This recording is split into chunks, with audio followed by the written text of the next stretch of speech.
muva kanti-ke dabelwa tonke tinkhundla velonke. Bukela luhlelo Sive Siyathutfuka utibonele imisebenti yentfutfuko nenhlalakahle leseyigucule tinkhulungwane netinkhulungwane temaswati. Luhlelo-ke lungena njalo ngeLesine naseyigabence insimbi yesikhombisa kusihlwa, luphindwe ngeLesihlanu ngensimbi yelishumi ekuseni nangeMgcibelo ngensimbi yesine ntambama. Sive Siyathutfuka.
Muhle sikuvusele sikwamukele ehlelweni Kusile Breakfast Show nalomuhla ekuseni kunguLesibili. Ibito lami nguSifiso ngiwaka Nxumalo ngihambe ngedwa ngihamba neMphombeni. Mphombeni, a very good morning. Kunjani mfethu? Good morning to you too Mnguni. I'm well. How are you? I'm doing very well. Namhla kutabe kumnanzi ke ehlelweni. It's one of those shows lengiwathandzako ngoba sifunza lokunengi. Sitawutfola betempilo but asifundzisa ngendvo lengifuna ukuthi uyakhumbula nasisakhula nasifunza ingadze esikolweni. Usafunza ukuthi la mhlake uyothela ama-pesticides. Nathi thishela wakho agriculture uthele kahle nalama contents kufuna ukuthi abe ngilala kahle kuze lesilwane sitawukufa sangafi lesihlahla losibulalako siba ne-resistance next time not yasibulala asisafi. Sitawufunza ke ngema-antimicrobial resistance lokumaphilisi ama-antibiotics ekuthenini nasingawasebenzisi kahle gcina sekukwamile ke la mtimbeni wethu angasakhona ukusebenzela kuyingoti kakhulu not just in our bodies but nasetimalini kutemnotfo tiko letempilo litikhanza selidulelwa ngamaphilisi ekuthenini alade ukuthi selitawusi lapha ngani siyafuna ukuyikhulumisa kabanti nasihle gama lochamuka khona itiko letempilo elihlangothini ke lwemaphilisi ungayenzawo. Yeah, sitaphenze sikhuluma kabanti nange World Television Day umhlaba ke namhla ukubhala ilanga la World Television Day labekwa ngomhlabuhlangene ngeminyaka wa 1996 mhlabuhlangene ke wakwenda lokho in recognition of the increasing impact television has on the process of decision making. Ke World Television Day also celebrates the fact that TV has become one of the most prominent means of entertainment. Sitaphe sikhulumisana namunye wabo producer lapha emsakatweni Eswatini TV Sibusise Ubembo on the evolution of TV aseselapha emsakatweni. Saphinze ke sikhulumisane naNomcebo Malinga naye who's been in the industry for years in front of the screen. Silakhumula ukuthi bekang one of the hosts noma presenters Coca-Cola WhatsApp back then, so sifuna ukuxoxisana nabo nje ngelanga lalamuhla nokuva nje ukuthi ngabe libaleke kanganani nakibo nje base sekule industry for so long nokuba ukuthi ngabe vele mhlambe iTV yona seyidevelop kanganani. Siyakhumula ukuthi saqala emuva sesenema TV latigubhu sifisa ke phanyana sesinema smart TVs. We can stream on our smart TVs, sikhona ukubukela bo Showmax, bo Netflix nabona bo DStv. So it has evolved over the years. So sitabe sinabo lapha on the show today to discuss that. I think it's quite interesting now Kuluma would see they were presenting that's over 20 years ago, yes. And yet they are still in our TV screens with the Inhlelo Leseti Evolvile. It's very interesting. Nomcebo has her own show now, Konala Eswatini TV, which is really interesting. It speaks to really important issues. It's going to be an interesting conversation that you're going to have. Otherwise, Bonkosi, it is a beautiful Tuesday morning, the 21st of November. Sibuke ukuthi ihloko talomhla lethambe embili kumaphephandaba lithini.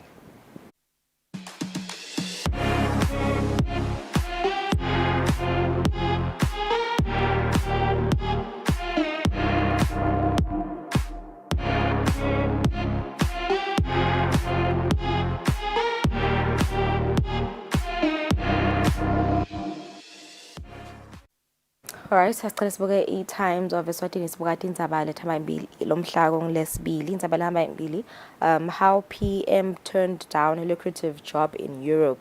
This was at the height of COVID-19 pandemic while he was NDMA CEO but denies a Russia offer.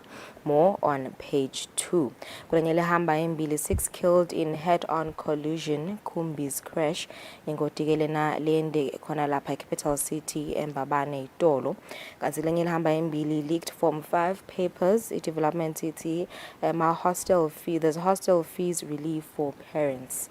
Kwenye lihamba imbili heads must roll ngikusho kwa minister waka health.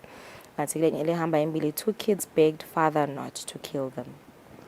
Nathi-ke temidlalo lomhla ekuseni hamba embili timely boost for Sihlangu as FIFA freezes Cape Verde keeper. On another one, there's 2 more stars withdrawn from camp ahead of today's World Cup qualifiers in South Africa. Lenyeke hamba embili it's AE clubs challenge 1 million emalangeni scholarships, which is the athletics in Eswatini that are currently facing a tumultuous period as several teams have come together to address a range of pressing concerns. Siphinde sibone Nadia Ditfombe nangemambala yadliwa insimbi. Arnoldo Barbosa and Kiki Santos both finished 5th in the World Championship in Malaga. Nabo-ke Ditfombe Ntabo sebawinele toti mendlela leto. Kanti-ke lenye lehamba embili ithi Mendy suing Man City for unpaid wages. All right, your leading headlines on the Eswatini Observer this Tuesday, World AIDS Day commemoration. Gonna Minister Education Lapa Owen Ngumalo lighting a candle in commemoration of the World AIDS Day. Kulenyela Mbili father's 5-hour confession. He says, I wanted to kill all 3 sons. He claims to have suffered financial abuse and infidelity from a girlfriend. More on page 23. Mbili 5 killed in horror crash. Nasibuka tema exams. Rewriting exams is a blessing. Temidlalo Eswatini Observer this Tuesday morning. Sihlangu is focused and prepared for Cape Verde clash. The game takes place at Mbombela Stadium. On another one, I will consider wondrous request that is said by Minister Owen. A ray of hope is beaming towards the Wesleyans family. This comes after Manzini South MP and recently appointed Minister of Education and Training Owen Ngumalo revealed that he was considering a plea made by Manzini Wanderers who have cried out for help as they are swimming in a financial mess. MTN League games are back this weekend following i-break wekuthi-ke Sihlangu Sebnikati sihambe kuyaqhudelana kuma-World Cup qualifiers. It will be an interesting weekend kubona imidlalo yalapha ekhaya ibuya. Ngilito lethamba embili temidlalo. Isibonetamba imbili ku-Eswatini Daily News ku page 2. Russell is Eswatini's 2nd youngest prime minister. Kanti kulenye lehamba imbili drama as Dave's lawyer chucked out of Status Capital's AGM. Kulenye lehamba imbili aspiring women regional MPs determined to end GBV and empower women. Kutemidlalo Eswatini Daily News, it is redemption time for Sihlangu, which without a win against Cape Verde in the last 4 meetings, the nation's pride needs to redouble their efforts on Tuesday, which is today, to earn their first point in the 2026 World Cup qualifiers. And another one, Eswatini is in CAF African Schools champs, rather. We are the CAF African Schools champs. On the international front, Messi's World Cup shirts are expected to sell for £8 million. Wow. Ngiletola tamba imbili 7 minutes after 6. Sidaba hlwayete makethe SBS thatha indzaba Eswatini.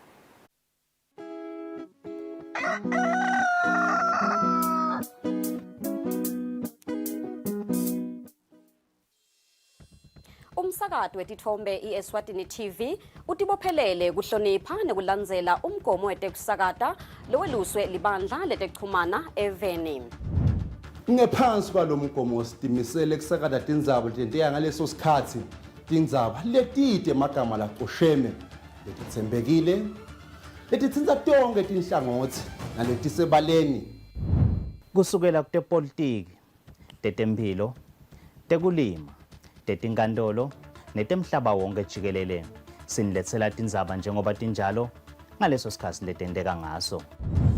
Kanzi kulo msakato siphinde sikulethele lonke luhlobo lwetemidlalo kusuka emidlalweni welibhola letinyawo kuye emidlalweni ledlalelwa ematafuleni kanye naleto letiqhamuka ngaphandle kwakuleli.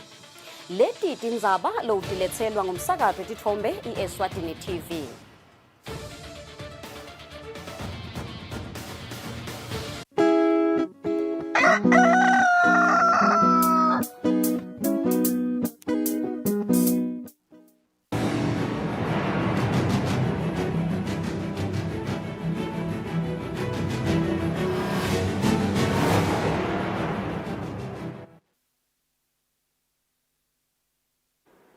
Asibinza sinemukele sikuvusele nawo losanza kusivulela nadidi indzaba. Ivona elitiko letempilo Mduduzi Mathebula ithi live litsinga kusebenta tindlela tekuthi litikhicitele imithi namaphilisi kude kusombululeke tinkinga letikhona tekweswelakala kwemithi namaphilisi etibhedlela delive. Indvuna bekhuluma ngesikhathi isemhlanganweni nebetindzaba ngemsombuluko. Induna yetiko letempilo Mduduzi Mathebula ihlangene nebaphathi betinhlangothi letahlukene letingaphansi kwelitiko letempilo kwetfulela abaphathi naletinhlangothi ukuthi kule minyaka lesihlanu letako induna ibheke ukuthi tawusebenta kanjani kakhulukati tindzaba letitsinza tona litiko letempilo, indzaba yekweswelakala kwemithi eveni, indzaba yekweswelakala kwetisebenzi nalekuphatheka kwawo emaswati nakaye imitfolamphilo yelive. Kucala kuyona lendzaba yekuswelakala kwemithi etibhedlela umcoka ukuthi emaswati alithole lusido lokuthi alapheke. Sitabe siyishumayela kakhulu indzaba ekuphatheka kahle kwebantfu nabaye esibhedlela. Diningi tinkinga letisetikweni kusuka kulete tekushoda kwemithi kuya ekushodeni kwetisebenzi kuya ekushodeni ngisho tingubo tekulala la tibhedlela. Kumcoka ukuthi sigcine siphume nesombululo lesitawukhonza. Kufuna siyibuke nendzaba yokuthi sigcine lemithi siyitikhicitela kutozama kunciphisa letindlela. So kumcoka ke ukuthi nema-bills lafana nananga ensango nema-bills lapho kusebenta kwabonesi siwalandzelele. Induna ke ivetile nekuthi lokunye lokudzinga ukuthi litiko letempilo likubukete likusukumele ngematubane ngiyo indzaba yemitfolamphilo kakhulukati tindzaweni letisemakhaya sive semaswati singatikhandzi sesihamba libanga lelidze liyofuna tona lusito letempilo. Etindzabeni Eswatini TV kubika Samkelisiwe khoza ngasifiso Nxumalo eMbabane. Babalanelo omkhulu etiko letemcebo waphansi nemandla Dr. Dlamini uthi kudelive likhona kunciphisa ukugwama kwetifo nemagciwane ematiko ahulumende atsinga kusukumisa inhlanganisela yetinhlelo. Babalanelo omkhulu bekakhuluma ngesikhathi yamelelwe ngusicelo Nxumalo ngesikhathi ematiko ahulumende lehlukene ahlangene kugubhala iviki lemagciwane netifo lesetigwamile. Tindzaba temagciwane netifo lesetigwamile titsinza tinhlangothi letahlukene kungako ke ematiko ahulumende netinhlangano letahlukene letibuke tindzaba tetempilo temcebo waphansi nemandla kanye netekulima ahlangene kugubhala iviki lekubuka tindzaba tetifo nemagciwane lagwamile ngemsombuluko. Mabhalane lomkhulu etiko letemcebo waphansi nemandla Dr. Dlamini lobekamelwe ngusicelo Nxumalo utsinze bomcoka bekuthi lamatiko abambisane kucedza emagciwane netifo lesetigwamile lapha eveni.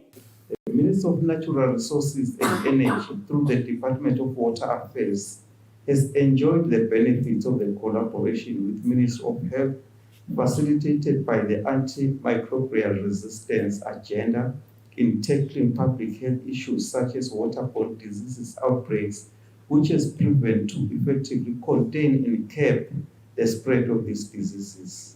Umcondzisi wenhlangano yaka-ICAP kuleli Dr. Ruben Zahabo uthi indzaba yetifo letigwamile ibita kutsi emave asukume. Commemorating the World Antibiotics Awareness Week at this high level.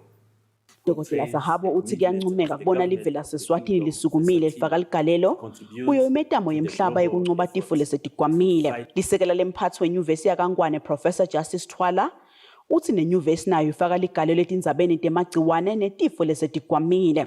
The support from the Fleming Fund country grant allowed UNESCO to establish a sheep blood donation center. Twala uthi le nyuvesi seyakhene ligumbi lokucwaninga tifo letihambelana netilwane. Litiko letempilo kuleli viki litawufundzisa sive etindzaweni letahlukene ngekusebentisa kahle imithi nemaphilisi.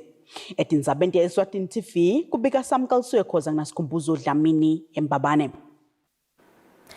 Mapalane lomkhulu wetiko letempilo khanya mabuza uthi kuyalidulela live kwelapha tifo nemagciwane lasagwamile. Mabuza bayakhuluma ngesikhathi lelitiko libambisene nalamanye amatiko ahulumende likubhala iviki lakamhlaba lokubuka tindzaba temagciwane netifo lesetigwamile. Leli viki liyatiwa ngele antimicrobial resistance emave emhlaba lonyaka ligubha sukela mhla ti-18 kuya kumhla tinge-24 kuyo inyanga lesetulo. Mapalane lomkhulu etiko letempilo khanya mabuza avula lo mhlangano uthi labakutfolile balitiko ukuthi liningi lemaswati lisebenzisa amaphilisi langumjovo noma ke ama-antibiotics noma kanjani noma baphethwe ngitiphi tifo lokuholela ekutheni tifo nemagciwane emtimbeni kugwame. Kunemaphilisi vela kangwane usho ungathola siphi isifo kanti usunawadla lo mtimba sokugwamile awusakhona lokusebenza. Nasenda njalo ukhanza ukuthi abantu abaningi sabasalapheki. Umuntu bathi uyamlapha ingadi yakhe asekhona ukuthi ithathe liphilisi lokunika kona. Emva kwesikhathi ke sekuyadula ngoba sekufuna uthwele enye liphilisi. Lo tamnika lona. Lokuhlungu ngekhona vele ukhanza abantu bagcina bashonile. Ngoba sekudendleka umlapha lo muntu bathi ufaka lokho akusasebenza. Lobuke inhlangano yakamhlaba yetempilo kuleli Dr. Susan Tembo uthi kugwama kwemagciwane netifo emtimbeni inkinga lenkulu lehlasela umhlaba wonke. Is a global health challenge that poses grave risks to the public. Antimicrobial resistance occurs when disease-causing germs stop responding to frequently prescribed antimicrobial medicines. Live laseswatini selicalene kuthumela umbiko enhlanganweni yakamhlaba yetempilo wetifo nemagciwane lase-agwamile ngenxa yokusebenziswa kabi kwemaphilisi nemithi. Etindzabeni yeSwatini TV kubika Samkelsiwe khoza nginasikhumbuzo Dlamini eMbabane. Umphathi womsakazo weSwatini TV Mlamuli Dlamini uthi ngomsebenzi wabo kukhuthaza abantwana ukuthi bakhule babe baholi labaqotho bakhethe nemisebenzi letawubazuza kusasa. Dlamini bayakhuluma ke mukela abafundi labathathu labatawube kulo msakazo bafunza. Lena ingcenye yokugubha usuku lwabantwana iWorld Children's Day. Labafundi bafundiswa kabanti ngetinhlangothi lehlukene temsakazo yeSwatini TV kufika ikhathi kukhicitwa kwetindzaba nekukhicitwa kwetinhlelo nalokunye.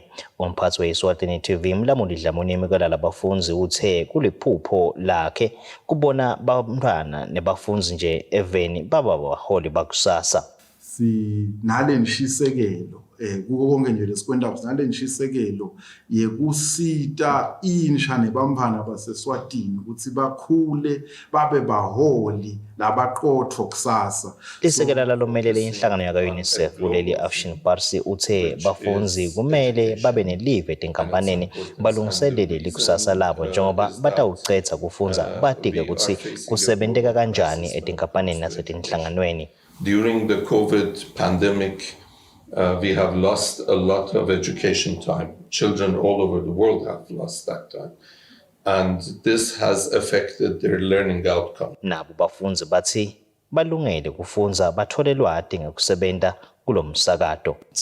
I'll take her over any departments just to see how they go through the daily processes. Like utsi kwendeka kanjani. Stofunza ukuthi yini nje lokwakha ishow nalokuthi nje before lemvo izifike ku-TVF bangakanani bavula lekufuna bacale bayakhe lemvo basebende ukuthi izifike ku-TV. Lokhu encourage ukuthi nanoma ngibani lohlede ekhaya lobukelaka abe nako lokuthi nami one day ngiyofika ngisebenze kuphi eSwatini TV. Bafunzi labachamuka etikolweni letinengeke bangeniswe etindlini tekusakata letahlukene lapha eveni bafunza njengengcenye yekugubha lonake losuku lwabantwana. Etindzabeni ngingugiyani Msibi nasimuva Shongwe sisembabane. Umphathi wetinhlelo ebandleni letimo letiphuthumako emergencies medical services Masithela Mhlanga uthi sebeme ngemumo kusita kulamaholide akhismusi nakungaba netingoti noma ke lekutawudzingakala lusito loliphuthumako. Uthi timoto cishe tisesimeni lesikahle velonke lapho bakanekise khona. Njengoba sekusondela isikhathi lesiphithilako seminyaka lengamaholide yakhisimusi libandla letindzaba likhulumise belibandla letimo letiphethumako lekungu emergency medical services kuva ukuthi balungisele kangakanani kulamaholide kusuka etimotweni tabo ukuthi ingabe tisesimeni lesikahle yini nekusikeke bakhone kufika la kunesidingo lesiphuthumako khona. Ukucala le access ukuthi sibe sisithola kanjani ukumele line lethu 977 lefuna litholakale ngaso sonke isikhathi. Kulelo line lelo sesilungiselele ukuthi sitawungeta ema-line so that sive singaduba mhlawumbe nekhinya beteka phinde singeteke futhi sibhalansise nange-personnel lapho. Bese sivula nelidesk-ke letaba ngile festive desk besitawukhona ukuthi li-backup lama-line ethu esisebenza ngawo. Kwesibili kulelo line sibe ne-redundancy ukuthi in case siba ne-breakdown kule line ithini alternative. So number 2 wethu ngilama plans sisebenza ngawo siwathestile ke usibi emaviki aphelela amabili sathesta kahle kakhulu. Sibukela ukuthi ngobe ku-festive ngaba dingoti nje okushito kungaba ihlakalo efana netifo as well. So lokulungela kwethu kufuna ukuthi ubalance utotonge lehlangothi. Mhlanga uthi kule migwaqo leyimfica yelive kushoda munye ukuthi bakanekise kuwo ngalokwaloko timoto tisesimeni lesikahle kuphuthuma basite la kutabe kunesidingo khona etindzabeni ngingiyena emsipini nasimuva shongwe eMbabane. Sive sekumathapha sitfole kwelashwa emehlo mahala i-medical mission Eswatini ngekubambisana namasipala wedolobha la kumathapha. Lokho kuyingcenye yekugcina sive samaswati siphilile.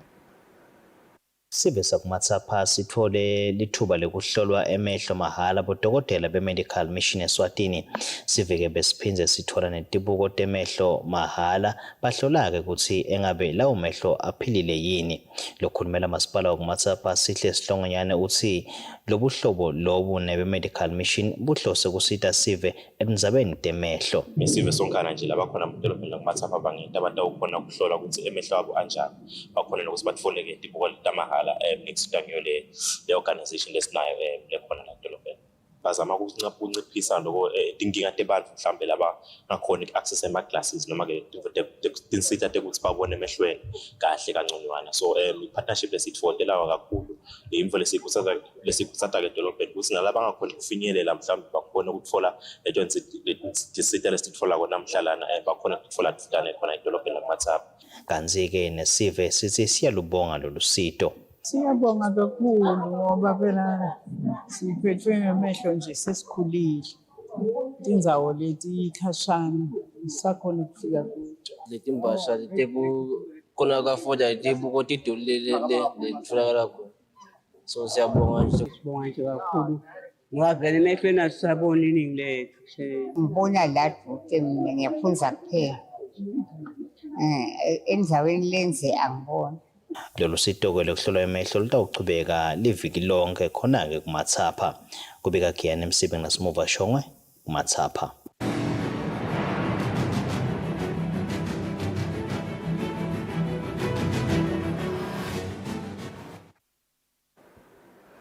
Kwezemidlalo Nigel Short waseveni laseNgilandi losebenzela inhlangano lengamele umdlalo we-chess lemhlabeni International Chess Federation lobeka lapha eSwatini kutawufunza ngalomdlalo uthi live leSwatini likhomba kokukhula kulomdlalo njengoba imidlalo la idlale nebadlali bakuleli utfole emaphutsa lamancane kakhulu.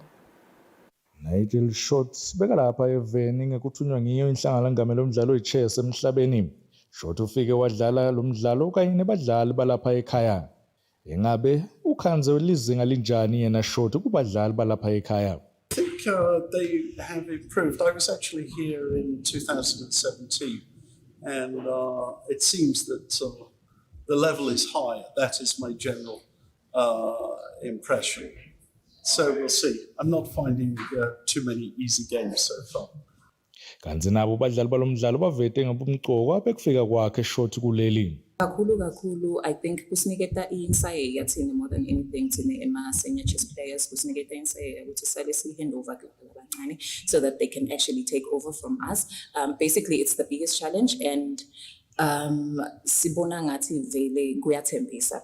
As you have seen inside we have a few of labadlali bethu labancane. Ukuthi kufika kwakhe lana even wanaqala khona la kufika wasithatha wasibeka khona. So siyajabula nokubuya kwakhe enyaka ukuthi la beka siye khona sesina 2-3 ma-candidate masters. Ngathi nyalo kufike kwakhe enyaka itawuphula inombolo ma-candidate masters and nalaba ma-candidate masters yethemba ukuthi batawunyuka ama-international masters. Inhlangano lengamele lomdlalo lapha eveni ivetile ukuthi nyalo sebatawe naba nelive lonke kanzi bafisa kuthola kakhulu badlali abasebancane labadlala lo mdlalo. Lobikela umsakathi Eswatini TV temidlalo ngilinda Dlamini ananelisiwe ngamandla uMathapha. Ngaleto temidlalo sibeka lapho ngo-23 minutes after 6 tabathola emakethe sibe sichubeke nehlelo nasisimo selitulo.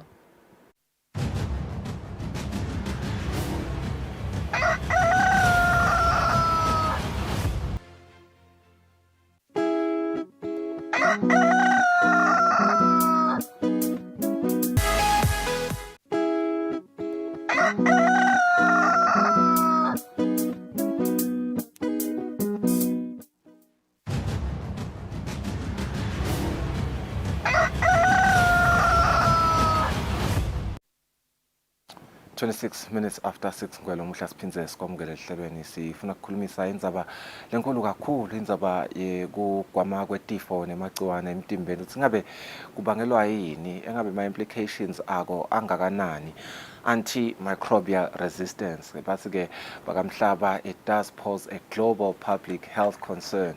It is indeed a global health public concern that threatens human, animal and environmental health.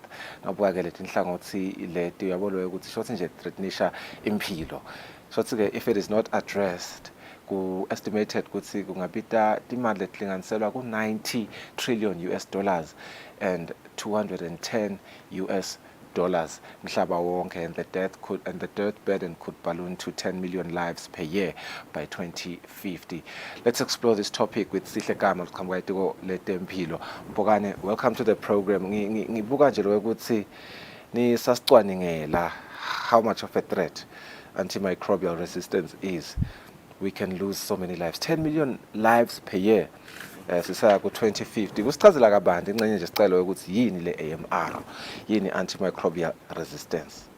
Okay, angibonge msakadi ngivusele nembukele emakhaya. I-AMR basically kugwama kwamagciwane thile nangabe a-expose-ke medication.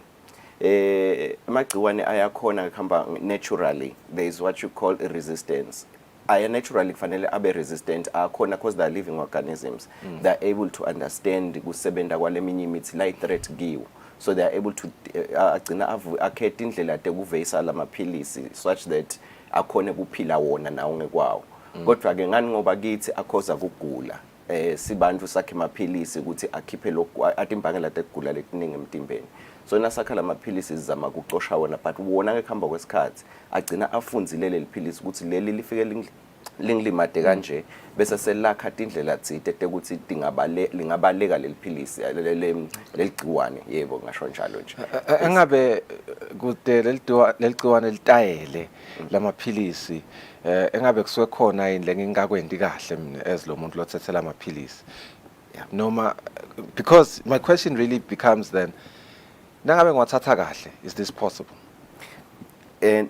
Ngiyabonga mbukela umbuto msakade umbuto benge ngasho ukuthi naturally vele ngekwawo ngekwendalo ekuhambeni kwesikhathi atawugcine aba resistant, but ngendlela lesisebenzisa ngayo thina lamaphilisi kuyayibangela kuyalibhebhetela, it accelerates the process basically, kubangela ukuthi lisheshe lifunze lokugwama. Ngani ngoba underuse, meaning kulisebenzisa ngendlela ngelinani lelincane than lolibhekekile, ngalibanga lenakhunja ukuthi lifunze. Ngani ngoba lo muthi ufike ube mncane bese liba nendlela ukuthi likhone kuva ukuthi ukusebenza kanjani. Overuse, meaning ulisebenzise kwenza lesikhathi longabe mhlambe ubhalelwe sona ngilolo semagunyeni ukuthi angakubhalela dokotela noma nesi. Nayo also nakhunja, it's underuse, overuse and inappropriate use. Kulisebenzisela kugula lokungasiyo lokukhona kulwa naleli kungcotshwa ngaleli philisi leli. So it's the underuse, overuse and inappropriate use. Kuyabanga ke lokho ukuthi kubhebhetele lelizinga lalokugwama kwaleli phili kwaleli gciwane kuleli philisi lotabe unika lona.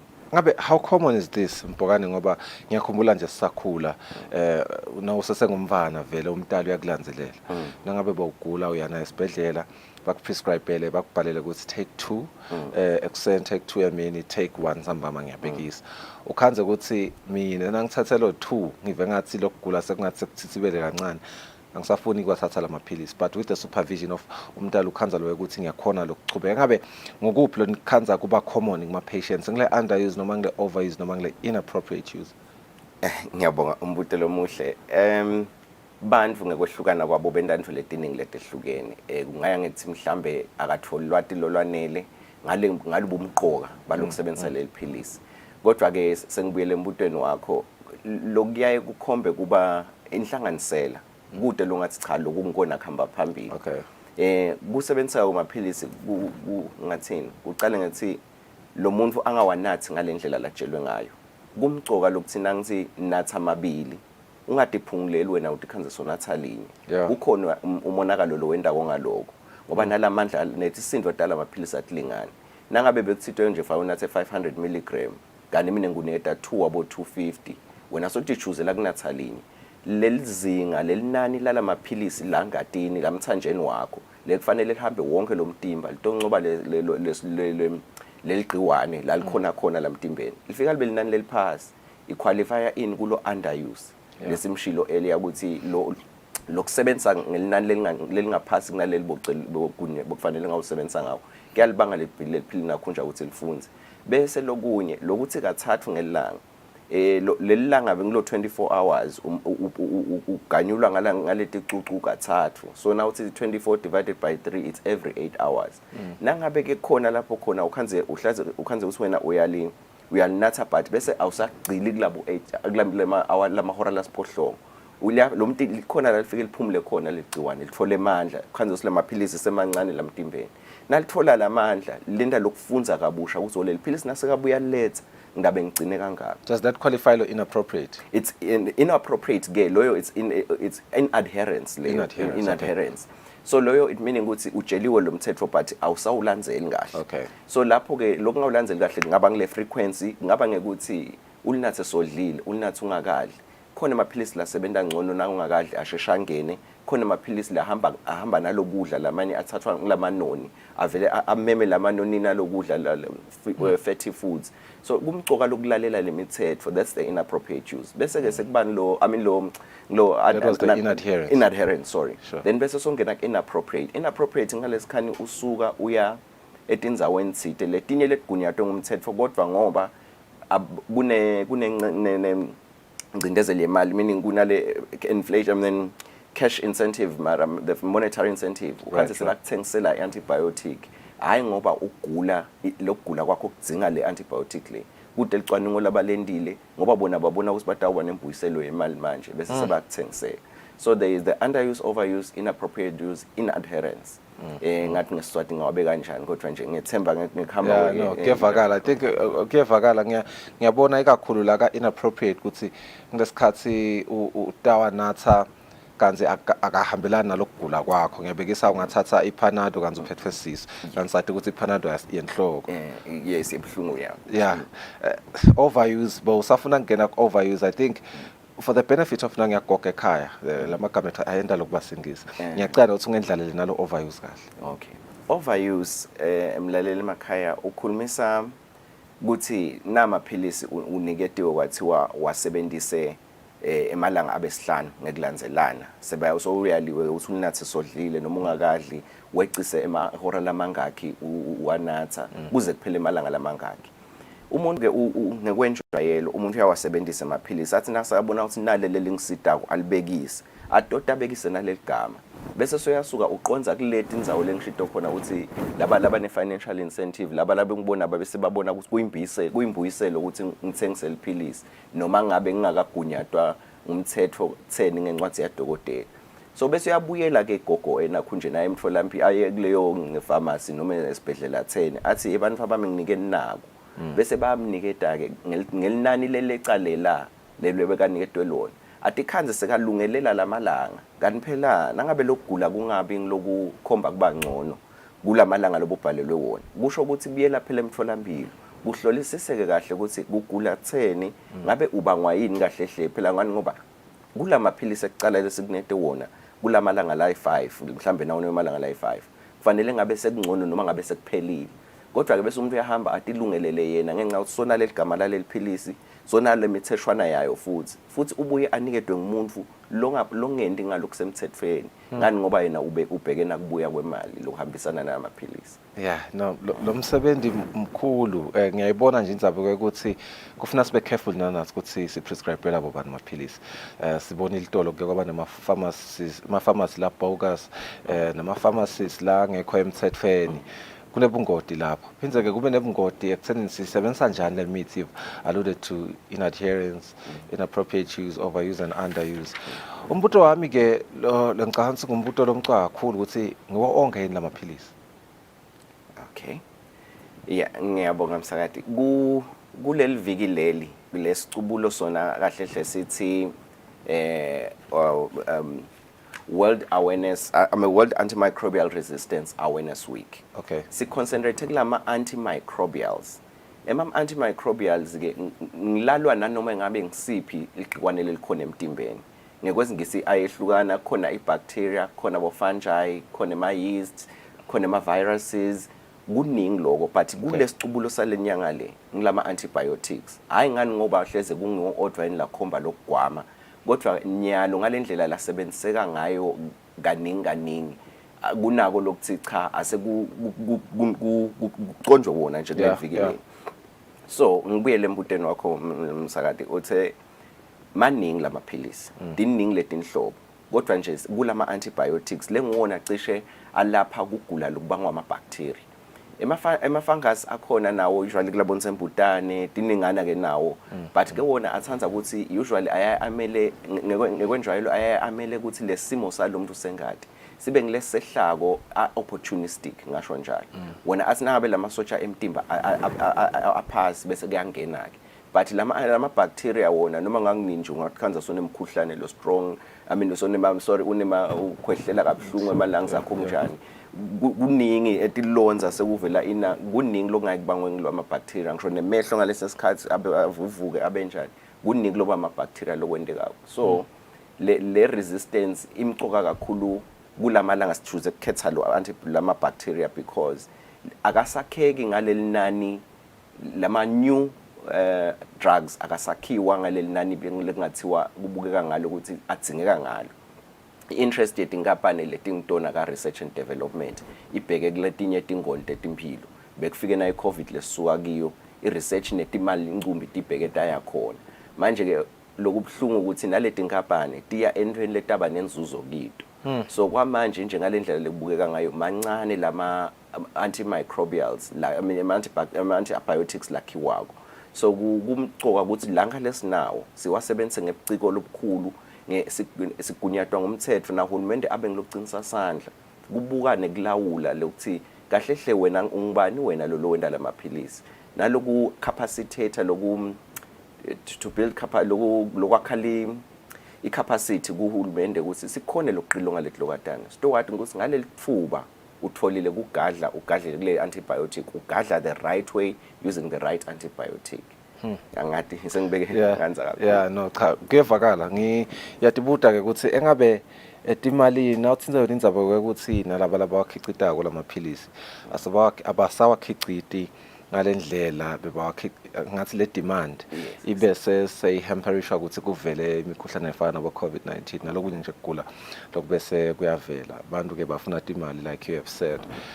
I'm thinking of the ripple effect kule consumer sitawakhanza lama antibiotics asidulela particularly lesingawathola esibhedlela lokhanza ukuthi siwathola uhulumende so subsidize maybe kuma pharmacies njengoba vele sivame ukugijimela khona ngaba kugula lokuvame ukuthi kusheshe kusibambe singagathi lo how much of a threat does that pose in terms of things about ekudula kwawo lamaphilisi and perhaps the other implications laba khona with the bad use of one lama antibiotics nisapusha lo antimicrobial resistance economically what could be the economic burden lapho as well as the social burden to the consumer. Ngiyabonga msakade enambukele ekhaya uthinsa lenkulu kakhulu hleze angithi nje kuyanivulela kancane ngenakhunja silivela kangwane through the Ministry of Health, Minister of Agriculture na Minister of Natural Resources and Environment. Live libe beneficiary ya nakhunja ye UK Fleming Fund. UK Fleming Fund ngathi ingcene yaka Department of Health and Social Care yase UK. isupporta lama antimicrobial basically resistance izama kusita emave ladzingile ukuthi mane azame kwehlisa leli zinga lalokubhebheteleka kwalokugwama bende njani go over the past years basilethele tinsita ngekuthi ba strengthenishe bagcinise indlela tetfu lesikhona ngato ku surveillance akulandzelela ukuthi leti ibangwa yini lokuyibhebhetelako singenda dabatini kwehlisa lelizinga legwama kwalamaphilisi ubela kule cost implication the ripple effect kungasebenziseki kahle kwalamaphilisi lamaphilisi asebenzela tilwane asengibekise amoxicillin ndawo example amoxicillin le drug itself the very same drug lelo drug lelo lisebenta ebantwini phindze lisebenza nasetilwaneni so nangabe etilwaneni ungumlimi ungaliphathi kahle wena nami ngingumuntu ungaliphathi kahle kugwama lokwenteka esilwaneni kuyavela sekunendlela 10 kugcina sekuvele kutransfereka emntwini kanjalo nakumuntu nangabe kunendlela ekungadiphathi kahle emaphilisi tilwane siyathi tiyadla abantu nabathoya kanti bekadlala amaphilisi atikhulula ngiyagcolisa atikhulula enzaweni le lapho tinkomo titawuhamba noma tilwane tifike tidle khona njengetinkomo nje netingulube nje tiyakhona kudla timangcoliso lamanye bese kuyathathwa lento le umuntu afika kudla indlela 10 kuyatransfereka lokungcola lemangcoliso emuntu nekudla inyama lengakaphekeki kahle leligciwane litikhanzisele wela kusuka esilwaneni lemntwini lapho ke naku ke sekugwama sekwelile nawumlimi sekunegwama esilwaneni sakho iproduction yakho iyehla ngani ngoba lelinani laletilwane loti nakhunjako letilwane loti khicitako tiyagulela futhi imarket awusakhona ukuthola imarket le10 ukuthi utokhona kubunda thengiso nembuyiselo bese kanjalo nakubantu nangabe bocashiwe nje wena mhla yonke lena sogula ngale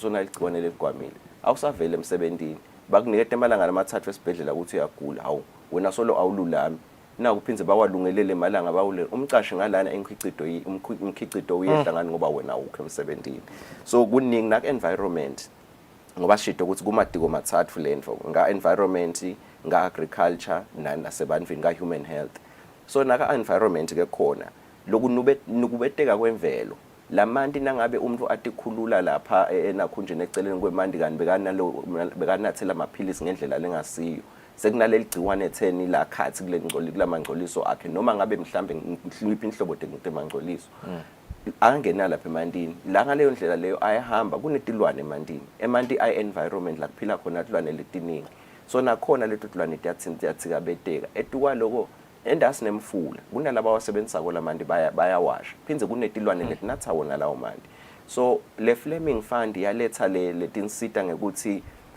akusiti kubamba linye ingxenye noma isector while ignore the other sectors so baletha a rounded approach under what an umbrella labakubita ngethi one health approach so basically that is what they are currently ngilabazama kuqonza kiko lokho ukuthi abakubambe mkhakha yonke kuzama kwecisa lokho ke kutawusita ukuthi wena mlimi awulahlekelwa imbuselo awulahlekelwa na umkhiqido wakho wena muntu uyakhona uyaphila your quality of life is ngilekahle for you to utokhona ukukhicida nawe ube ngilo sebenta ubise umnotho even njalo nale environment iyakhona ukuthi inetheteke kahle ikhona kunaka lo muntu nalesilwane lesiphila kule nakhona so ngekweta imali vele akushayi nje umuntu nelikhukhu lakhe neke farmers kushaya le economy yonke yahulumende ngethemba ngibeke iyevakala iyatfusa I think it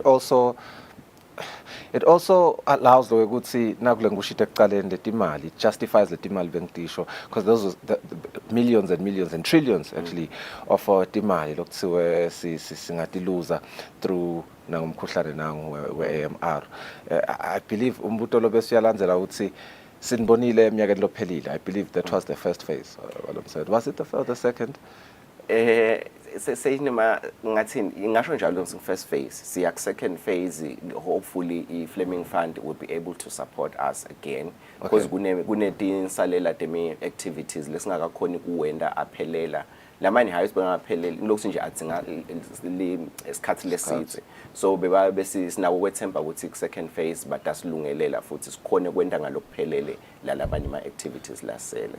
My question ke beyala kuthenini with the work that you've done kusukela nje eminyakeni lophelile lo ngabe data sekhwale neyicollectile lengakhombisa ukuthi seyikhona improvement particularly kule usage noma le consumption yesive kuthenini baya adherisha yini aba overuse aba underuse and they using the pills inappropriately. I think leti inhlangothi letine letiloke watibala sive semaswati sesifunzile yini ngoba like you're saying it's awareness kusho ukuthi sive siyafunza throughout these programs even what we're doing right now sive siyafunza ukhona inomehluko ngoba if we are just doing ama talk shops and there is no implementation or rather action sive lesibese siyayithatha then we have a big problem.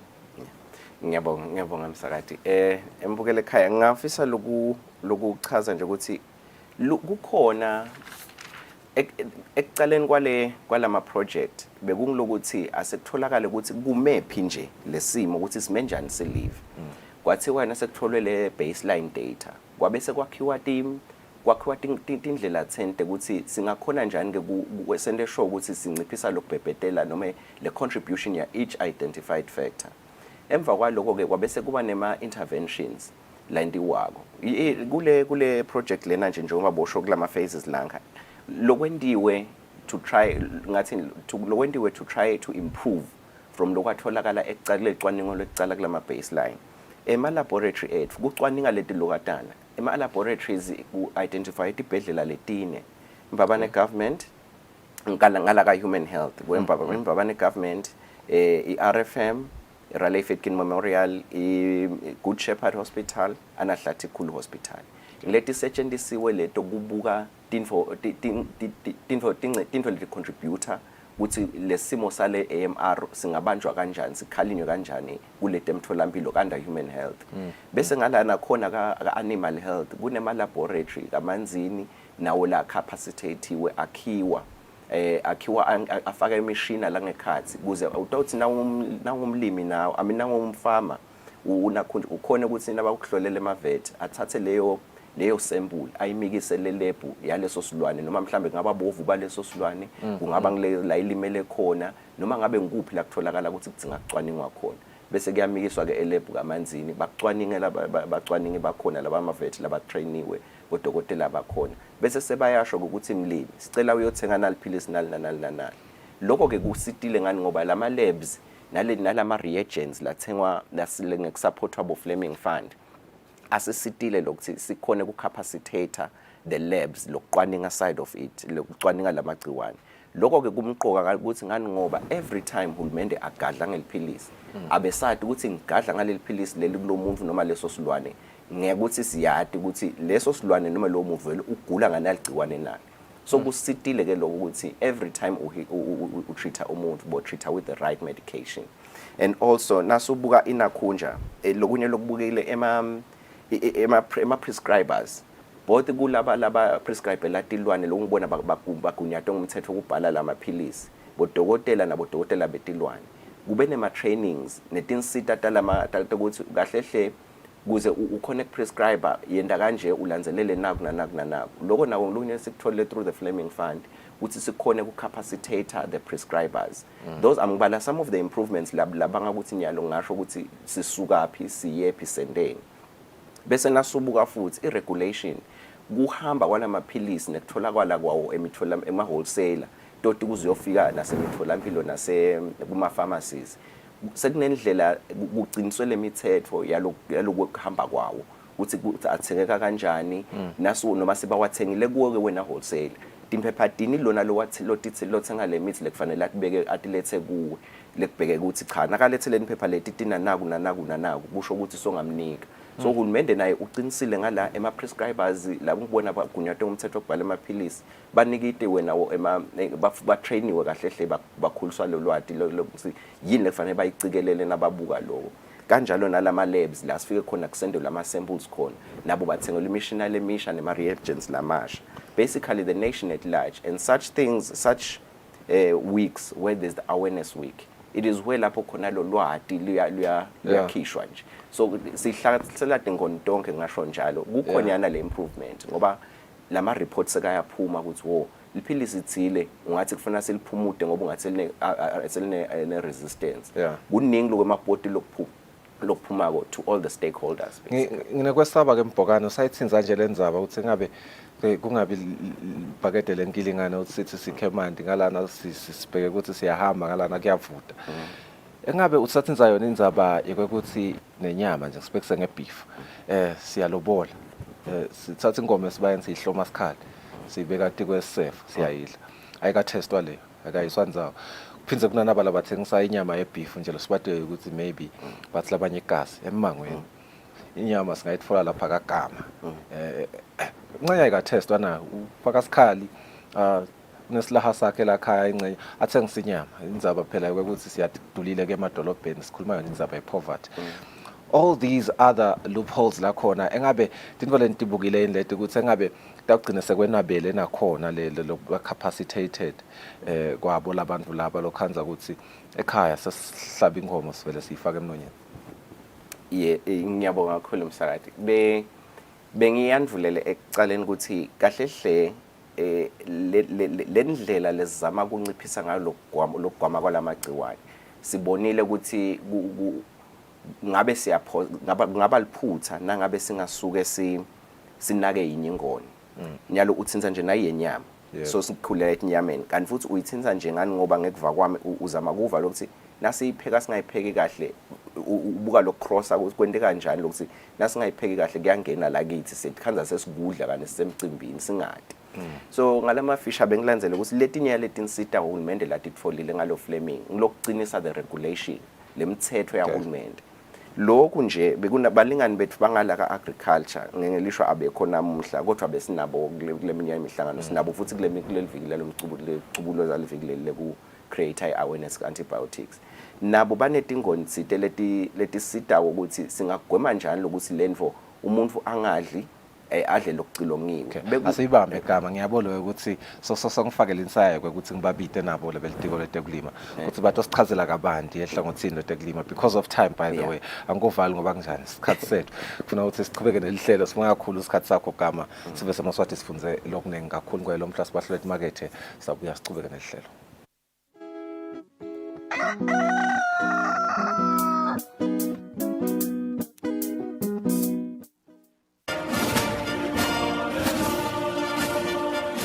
Do you remember the spinning thing? This is us. This picture represents what we did. We were there when coronavirus wreaked havoc in our population.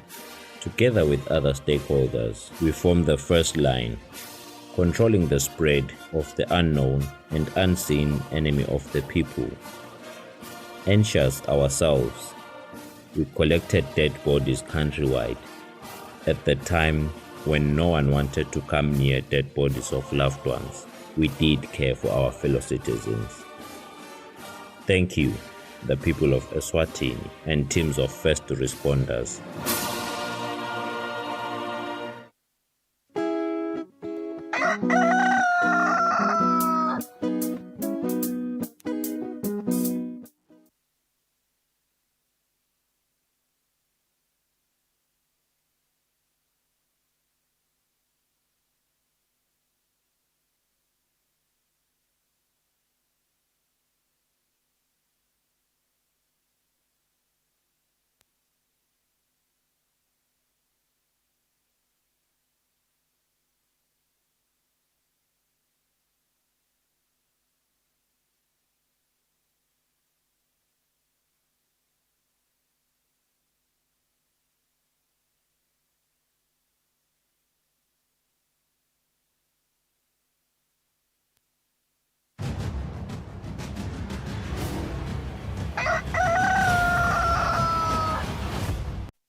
Kwalo mhla siphinze sikwamukele lesikhatsanyalo siyita uthola simo semgwaco kumakwabane sikuvusele lo mhla ekseni engabe simo emgwaqweni sime kanjani?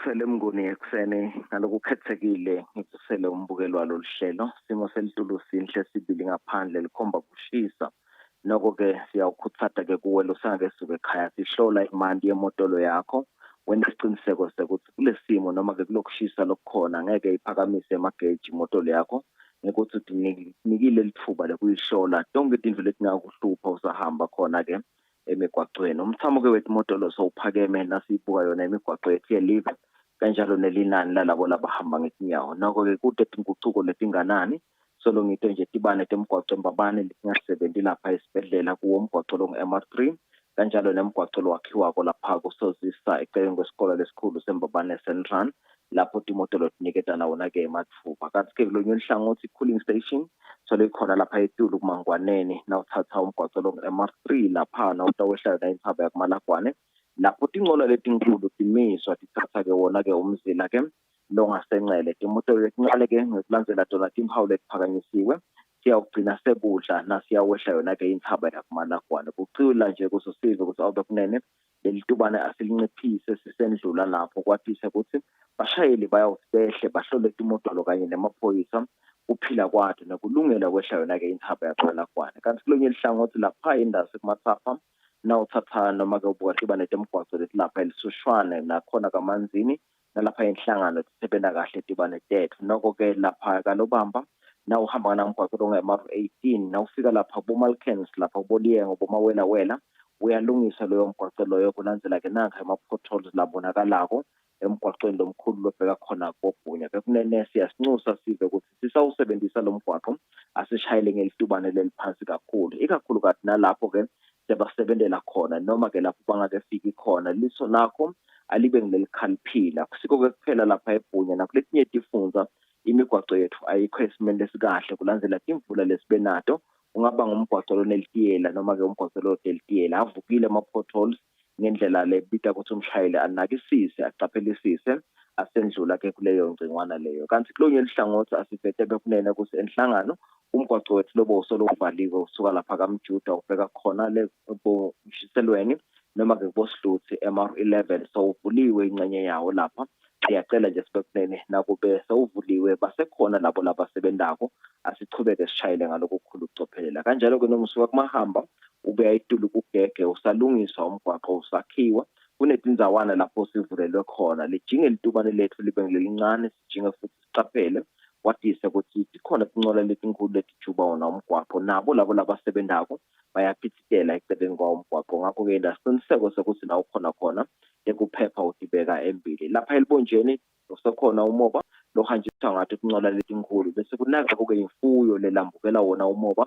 lodzilikako emigwaqweni bashayeli ke bayaqwayiswa ukuthi nabo abaqaphelisise basasonzela ikakhulukazi noma ke bawusebenzisa umgwaqo lokhona lapha elibonjeni umgwaqo lo nge-MR8 suka lapha eBig Bend ubuye khona eTulu Sipofaneni kwelele umgwaqo lo nge-MR3 lobheka khona kuLomahasha kuBosimunye sicaphele netilwane tasendle lapha eSimunye njengoba lishisa kanjena iyawubonakala sivela emgwaqweni sithi bashayeli ababe ngilabaqaphele kakhulu kanti ke lunye ihlangothi asicizelele nakubo labathutha sona sive bekunene ukuthi asichubeke imotolo lethu silungise tibe ngiletiphilile kwatise ukuthi sesisonzela nabo emaholiday silayisha nangelinani lelifanele sishayele nangokubahlonipha labo labagibele kude imotolo ngekulandzela imithetho nokuhlonipha imithetho nabo nje ubahloniphe usachubeka wena umsebenzi wakho akube lisuku loluhle endlini emsakade nisachubeka nemsebenzi wenu naso sive semaswati sisifisele ilanga lelihle uphepha kwakho kuphepha kwami nasikanye kanye sibambisene sidawukhona kunciphisa dona ingoti zemgwaqo siyabonga kakhulu mfowethu siyabonga malambule nanani ke senifisela lisuku loluhle nisachubeka nisasebenza umsebenzi lomkhulu nakangaka nesibopholela imigwaqo naleminye nje imisebenzi lenichubako kulwane bucala Nkosi yasibahlele emarket esitabuya sithathe itindzaba tesingisi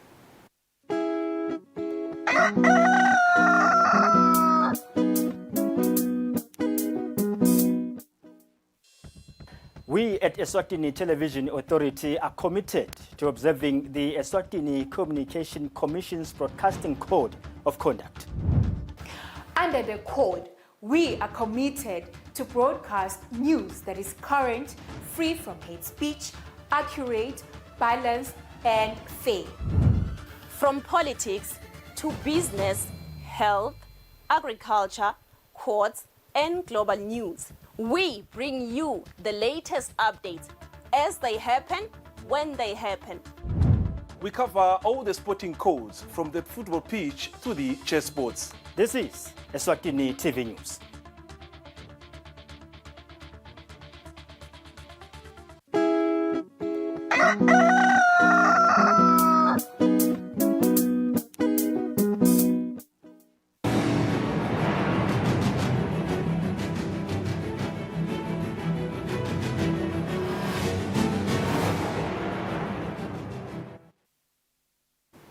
Just a minute after 7, let's take a look at our English news. The Minister of Health, Mduduzi Matsebula, says local manufacturing of medication could strengthen the country's health system.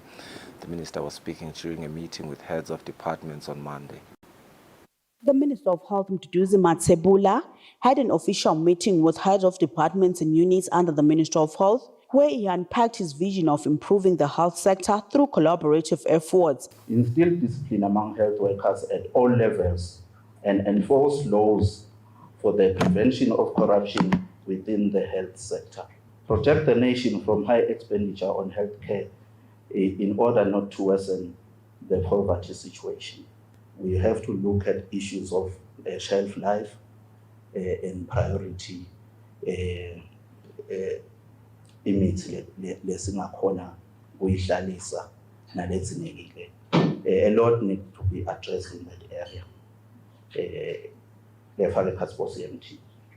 And I will also support innovative ideas aimed at controlling, at improving controls. I have affirmed with the PS that we will work closely with you to have a happy team. Likewise, I will urge the same to me as we work towards strengthening the health system. The minister further highlighted the urgency of building more health facilities at community level to improve quality health for all in Maswati. Reporting for Eswatini TV News, I am Samgalswe Koza with Sifiso Ngumalo, Babane. The Ministry of Natural Resources and Energy Principal Secretary Dokas Lamini says the prevention of antimicrobial resistance calls for establishment of multi-sectoral programs. The Principal Secretary was speaking during the launch of this year's Antimicrobial Resistance Awareness Week. Issues of antimicrobial resistance touches on different sectors of the economy. The Minister of Natural Resources, PS Dokas Lamini, said antimicrobial resistance can be addressed through multi-sectoral approaches, and the PS was represented by Sikelo Ngumalo. The Minister of Natural Resources and Energy, through the Department of Water Affairs, has enjoyed the benefits of the collaboration with Ministry of Health, facilitated by the antimicrobial resistance agenda in tackling public health issues such as waterborne diseases outbreaks, which has proven to effectively contain and curb the spread of these diseases. ICAP Eswatini Country Director Dr. Ruben Zahabo applauded the efforts of the Kingdom of Eswatini to contribute to the global efforts of eliminating antimicrobial resistance.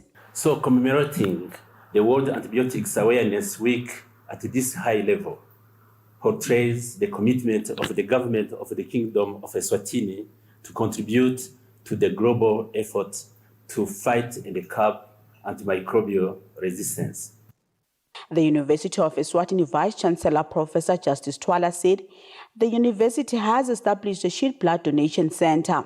The support from the Fleming Fund country grant allowed UNESCO to establish a sheep blood donation center, which is housed at Luengo campus under the Department of Animal Science. The sheep blood produced at the center supports bacteriological testing in 2 laboratories in the animal health sector, the Central Veterinary Laboratory and the Food Hygiene Laboratory. The Minister of Health throughout the week will be conducting awareness programs. Reporting for Eswatini TV News, I'm Samkal Swekoza with Sikumbuzo Dlamini, Babane. The Ministry of Health Principal Secretary Kanya Mabuza says treating antimicrobial resistance diseases is costly for the government of Eswatini. The PS was speaking during the commemoration of the Antimicrobial Resistance Awareness Week. The 2023 Antimicrobial Resistance Awareness Week is commemorated from the 18th to the 24th of November. The PS and the Minister of Health, Kanya Mabuza, officially opened the meeting. Through the MR also occur as a natural phenomenon, it can be exacerbated by irrational or inappropriate use of antibiotics. Therefore, antibiotics should be taken or prescribed only when needed, and to treat and to make sure that we treat efficiently the bacterial infections. The Eswatini has not been spared from the high use of antibiotics. However, with the antibiotics use surveillance currently underway in the human health sector and strong antimicrobial stewardship programs, the use of antibiotics in the human health sector is gradually decreasing as presented. World Health Organization Eswatini representative Dr. Susan Tembo said, antimicrobial resistance is a global health issue. Is a global health challenge that poses grave risks to the public. Antimicrobial resistance occurs when disease-causing germs stop responding to frequently prescribed antimicrobial medicines. The Kingdom of Eswatini recently submitted a first antimicrobial resistant report to the World Health Organization. Reporting for Eswatini TV News, I'm Sam Kalsuekoza with Sikumpuzo Dlamini Babane.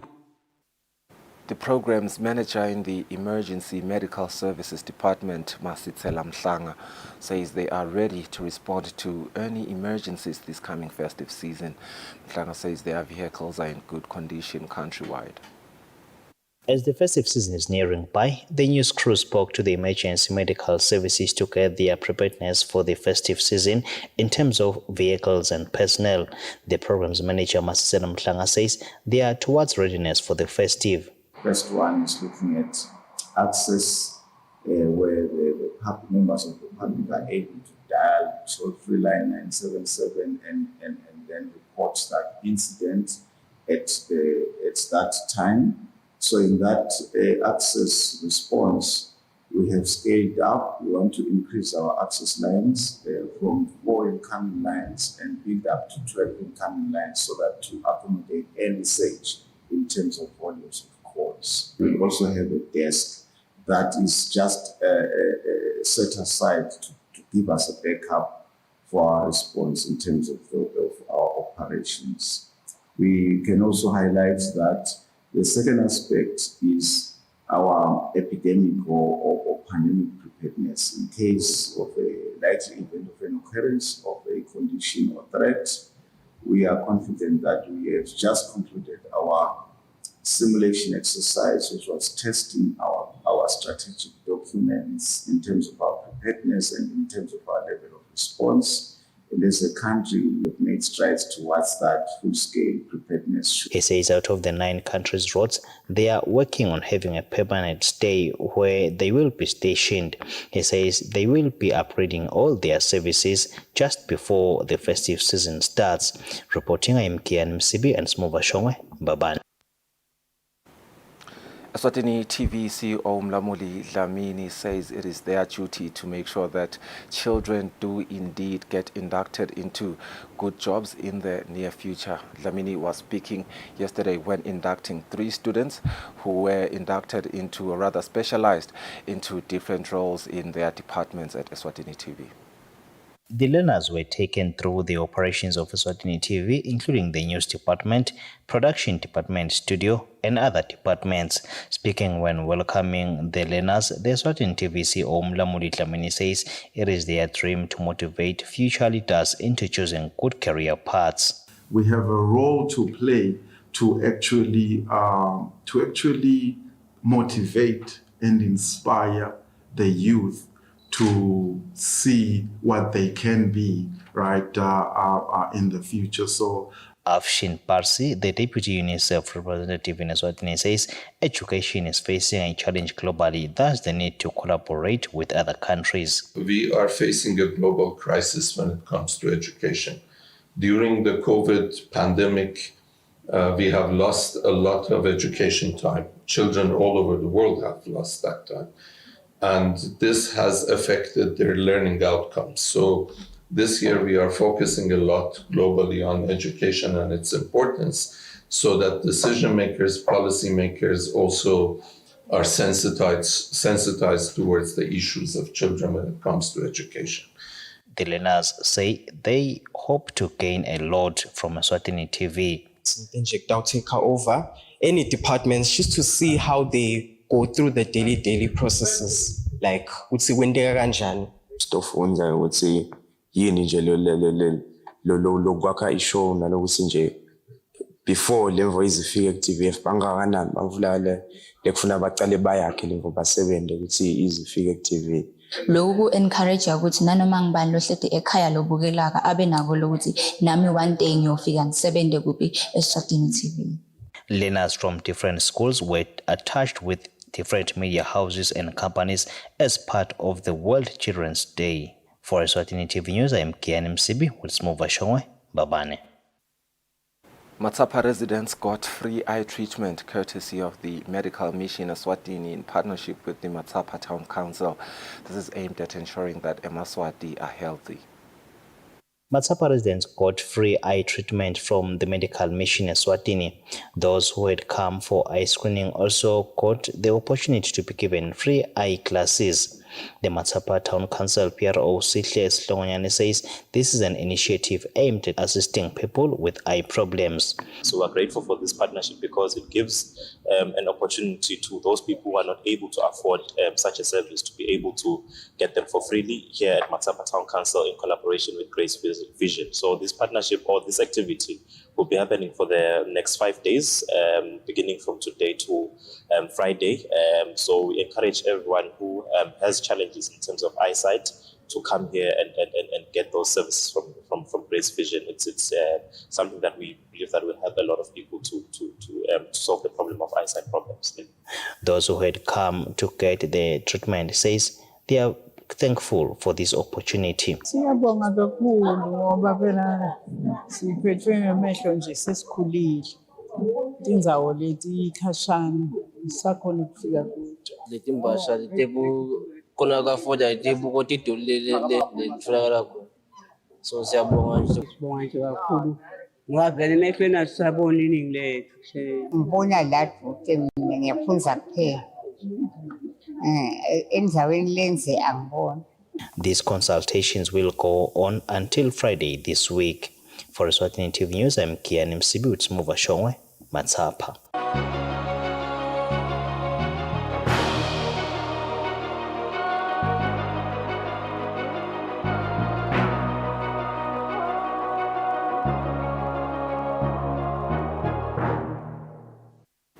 Look at international news. A shell hit the second floor of a hospital in northern Gaza, killing at least 12 people. That's according to the Hamas-led health ministry and a medical worker, as Israeli troops focus on clearing medical facilities where they say Hamas militants take cover. Meanwhile, recent airstrikes have leveled dozens of residential buildings as Israeli forces step up attacks north of the Gaza Strip. Viewer discretion is advised on this story. With nothing but torchlights to help them, these rescuers search through the rubble for survivors. An Israeli airstrike has just leveled this house in the center of the Gaza Strip. There are only children and women in the house and no one else.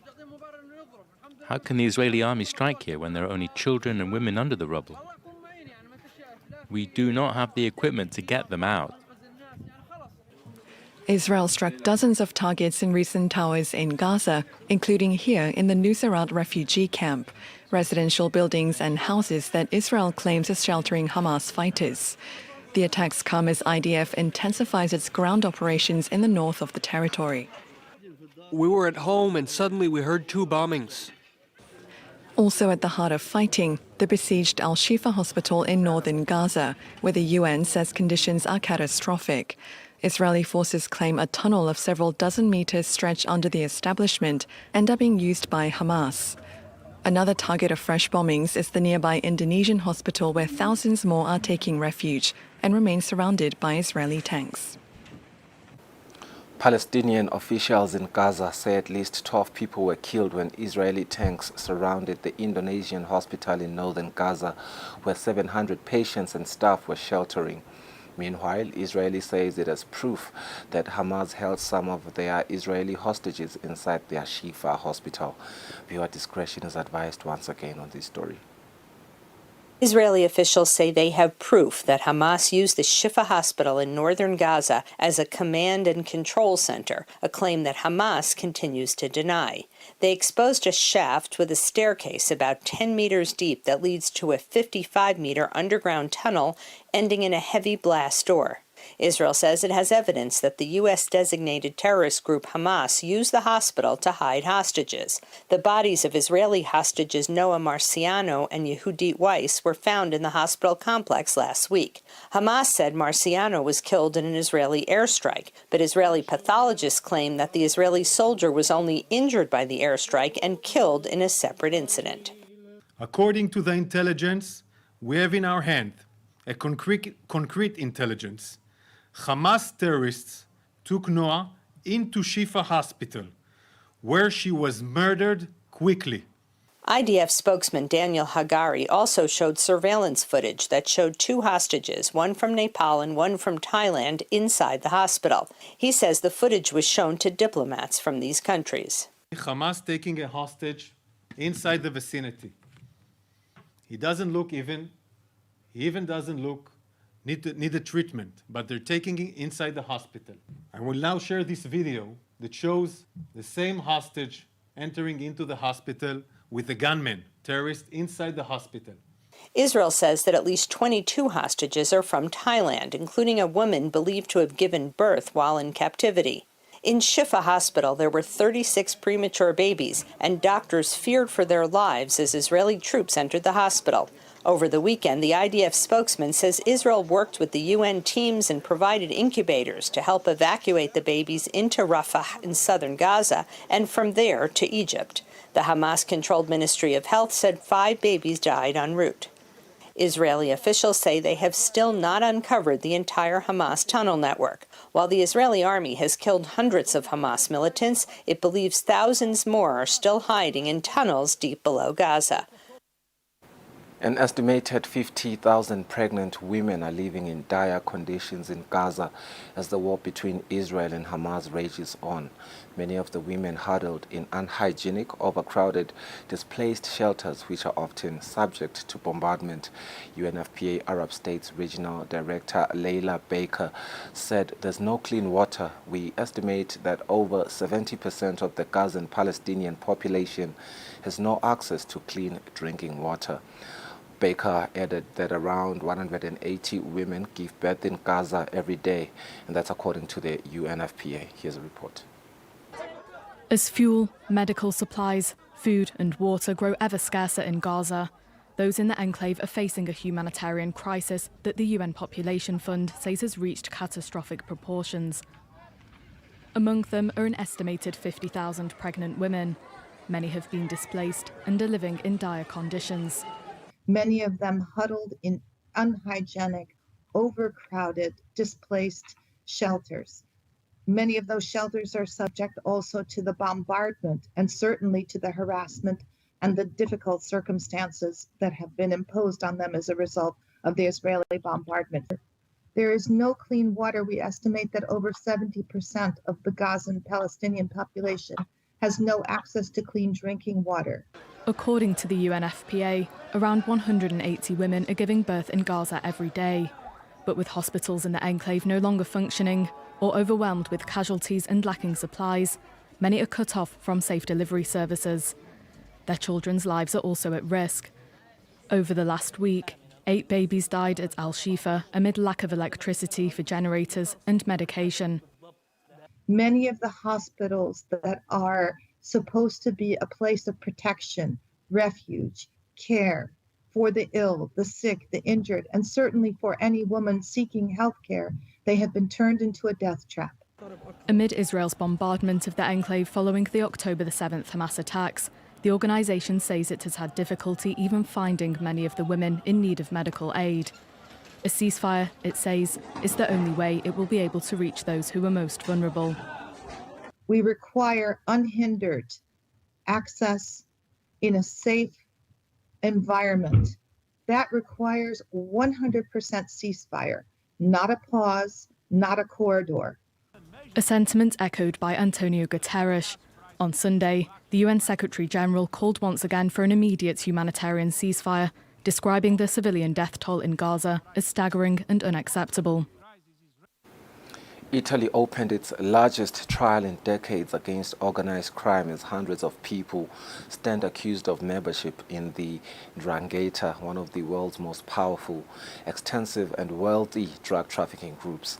The proceedings revealed countless examples of the mafia's stranglehold on the local population, including carrying out violent ambushes, shaking down business owners, stockpiling weapons and leaving dead dolphins on the doorsteps of people who oppose them. This specially constructed high-security bunker in Calabria is so vast that scores of screens were anchored to the ceiling so participants could view the proceedings within. In its largest mafia trial in decades, Italy is expected to hand down hundreds of sentences Monday, the culmination of a historic 3-year trial against the notorious 'Ndrangheta mafia. The proceedings revealed countless examples of the 'Ndrangheta's stranglehold over the local population, including carrying out violent ambushes, shaking down business owners, stockpiling weapons, and leaving dead dolphins on the doorsteps of people who opposed them. At a European and world level, it has repercussions because the 'Ndrangheta is one of the strongest organizations in the world, able to manage the international traffic of narcotics as well as many other activities, not only in Italy. The verdicts could be the most significant blow to date against one of the world's most powerful organized crime syndicates. Nearly 2 million Calabrians live under the sway of the 150 clans that comprise the 'Ndrangheta. The most powerful clan is headed by Luigi Mancuso, who was cut from the defendants list last year to be tried separately. He gained power through his role in the construction of the port of Gioia Tauro, which is central to the 'Ndrangheta's near monopoly on the European cocaine trade. Police operations against the 'Ndrangheta have taken place across Europe in the past few years, aiming to break up their complex web of money laundering outlets, including hotels, restaurants, pharmacies, and car dealerships. Mafia experts estimate that the 'Ndrangheta bring in more than 50 billion euros annually from drug trafficking, usury, siphoning public funds, and extortion. Far-right Javier Milei swept to victory in Argentina's presidential election on Sunday, vowing to halt decades of economic decline in a country reeling from triple-digit inflation. The self-described anarcho-capitalist is hoping to loosen gun laws and abolish women's rights to abortion while planning to eliminate key ministries for health and education. Argentina's new president-elect greets the crowds with a chainsaw in hand, a symbol of the radical cuts he's about to make to the state. Javier Milei was elected in a landslide victory after leading a polarized campaign. The right-wing libertarian has vowed to dramatically shake up politics to pull the country out of its deep crisis. His main promise has been to introduce drastic measures to rein in the crippled country's inflation and poverty. At the heart of his economic plan is slashing Argentina's public spending by 15%. The 53-year-old economist vows to rebuild the country by replacing the peso with the dollar, closing the central bank, reducing subsidies on fuel, transport and electricity, and cutting welfare payouts. Inflation in the country has reached 143% in 1 year, with 40% of the population below the poverty line, a social and economic crisis which Milei says needs shock therapy. Argentina's situation is critical. The changes our country needs are drastic. There's no room for gradualism. There's no room for tepidness. There's no room for half measures. The self-defined anarcho-capitalist wants to loosen gun laws and abolish women's right to abortion. He also plans to eliminate 10 of 18 key ministries, including those of health and education. Javier Milei also wants to rethink ties with Argentina's key trading partners, China and Brazil, but he will face major hurdles when sworn in next month. The country has a $44 billion debt with the International Monetary Fund, its coffers are in the red, and its dollar reserves in the central bank are short, making it difficult to realize his plan to replace the peso. Javier Milei's party is far from having the majority in parliament, with only 38 deputies out of 257, and in the Senate only 8 seats out of 72, which may compromise his legislative agenda. One of Napoleon Bonaparte's felt hats has been sold for £1.9 million at a French auction on Sunday. And that's according to the auctioneers. The famed ruler was known for wearing his hats at an angle different from styles at the time, making him stand out. An iconic symbol for France's most famous ruler. More than 200 years old, one of Napoleon Bonaparte's felt hats has been sold for €1.9 million. We're leaving it at 1.5 million for this major Napoleonic symbol. I'm selling for 1.5 million. No regrets. Sold. The total selling price, which includes auction fees, beat the previous record. Auctioneers said the way Napoleon wore his hat was what made him stand out. The way he was wearing the hat was very different from the other person in this period, so he didn't wear it that way. He wear it in that way, so everybody can recognize Napoleon in battlefields, any place at 500 meters from. We say, this is Napoleon, that is why he put this hat, but it's a very simple hat. French industrialist Jean-Louis Noisier spent more than half a century assembling the collection before his death last year, including a silver plate looted from Napoleon's carriage after his defeat at the Battle of Waterloo in 1815. There's no limits because passion has no limits. The hat, with a 3-colour rosette representing France's colours, is said to be from the First Empire in around 1810.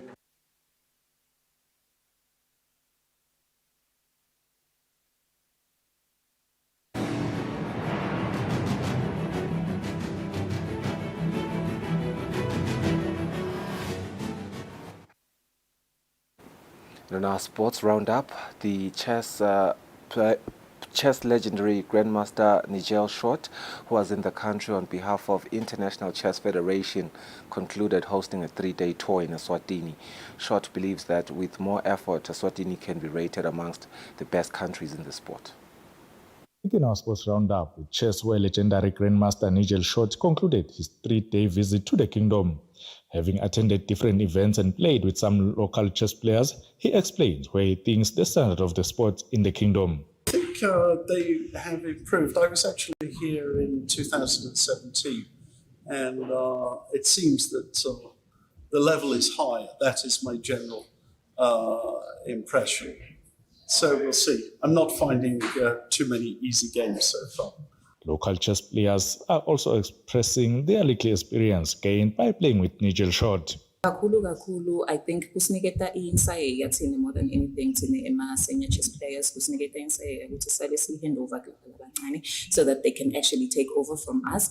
Basically, it's the biggest challenge, and sibona ngathi vele kuyathembisa. As you have seen inside, we have a few of labadlali bethu labancane. Ukuthi kufika kwakhe lana even wanaqala khona la kufika wasithatha wasibeka khona, so siyajabula nokubuya kwakhe enyaka ukuthi la beka siye khona sesina 2-3 ma-candidate masters ngathi nyalo kufike kwakhe enyaka umstawu itawuphula inombolo ma-candidate masters, and nalaba ma-candidate masters yethemba ukuthi batawunyuka ma-international masters. The Eswatini Federation is now looking to expand the sport to the entire country, but mostly recruiting young stars. Moving on to football, the football governing body FIFA concluded their safeguarding workshop in Switzerland that was in relation with the issues of abuse. Sibonanga Idlamini was one of the local representatives, explains more on the workshop. They must go through this course. The reason ngesikwenda lokho ngilokho ukuthi bantu abathise ukuthi ibhola phela akube indzawo la khona abantu bahlala bajabule akubabe different, be it physically, emotionally, sexually, and financially. I learned from this course with financial. So we need to safeguard that such that siwafake lawo mechanisms, systems in place.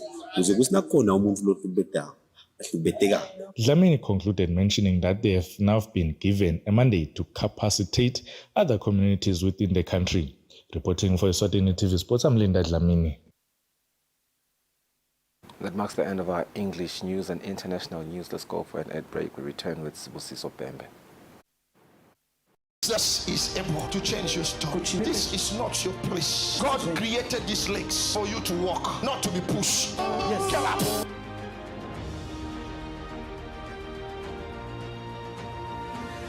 Eswatini, this is your time, and don't miss these events.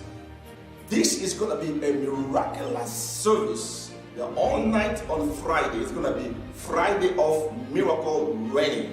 Prophetic healing bed is coming. Saturday is going to be powerful. Sunday is going to be powerful. Invite friends and family. You don't need to miss this time. Your prophecy is now. I command these legs to grow exactly as it's supposed to be. Come, walk. Don't miss this event. See you at the Mavusu Trade Center. Shalom. I can feel there is power in believing in Jesus.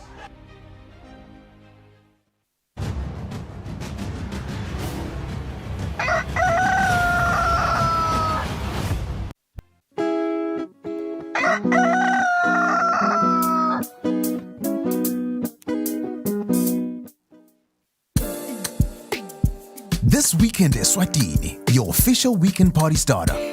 Tune in for the best of entertainment. We're bringing you the hottest music videos and live studio interviews with your favorite celebrities. We're giving you a front row seat to the latest fashion trends as well as your weekend gig guide. Join us live on social media and call in to send your shout outs. Be sure to catch our movie segment where we review and give updates on all latest movies. Catch This Weekend Eswatini every Friday at 5:30 p.m. live on Eswatini TV.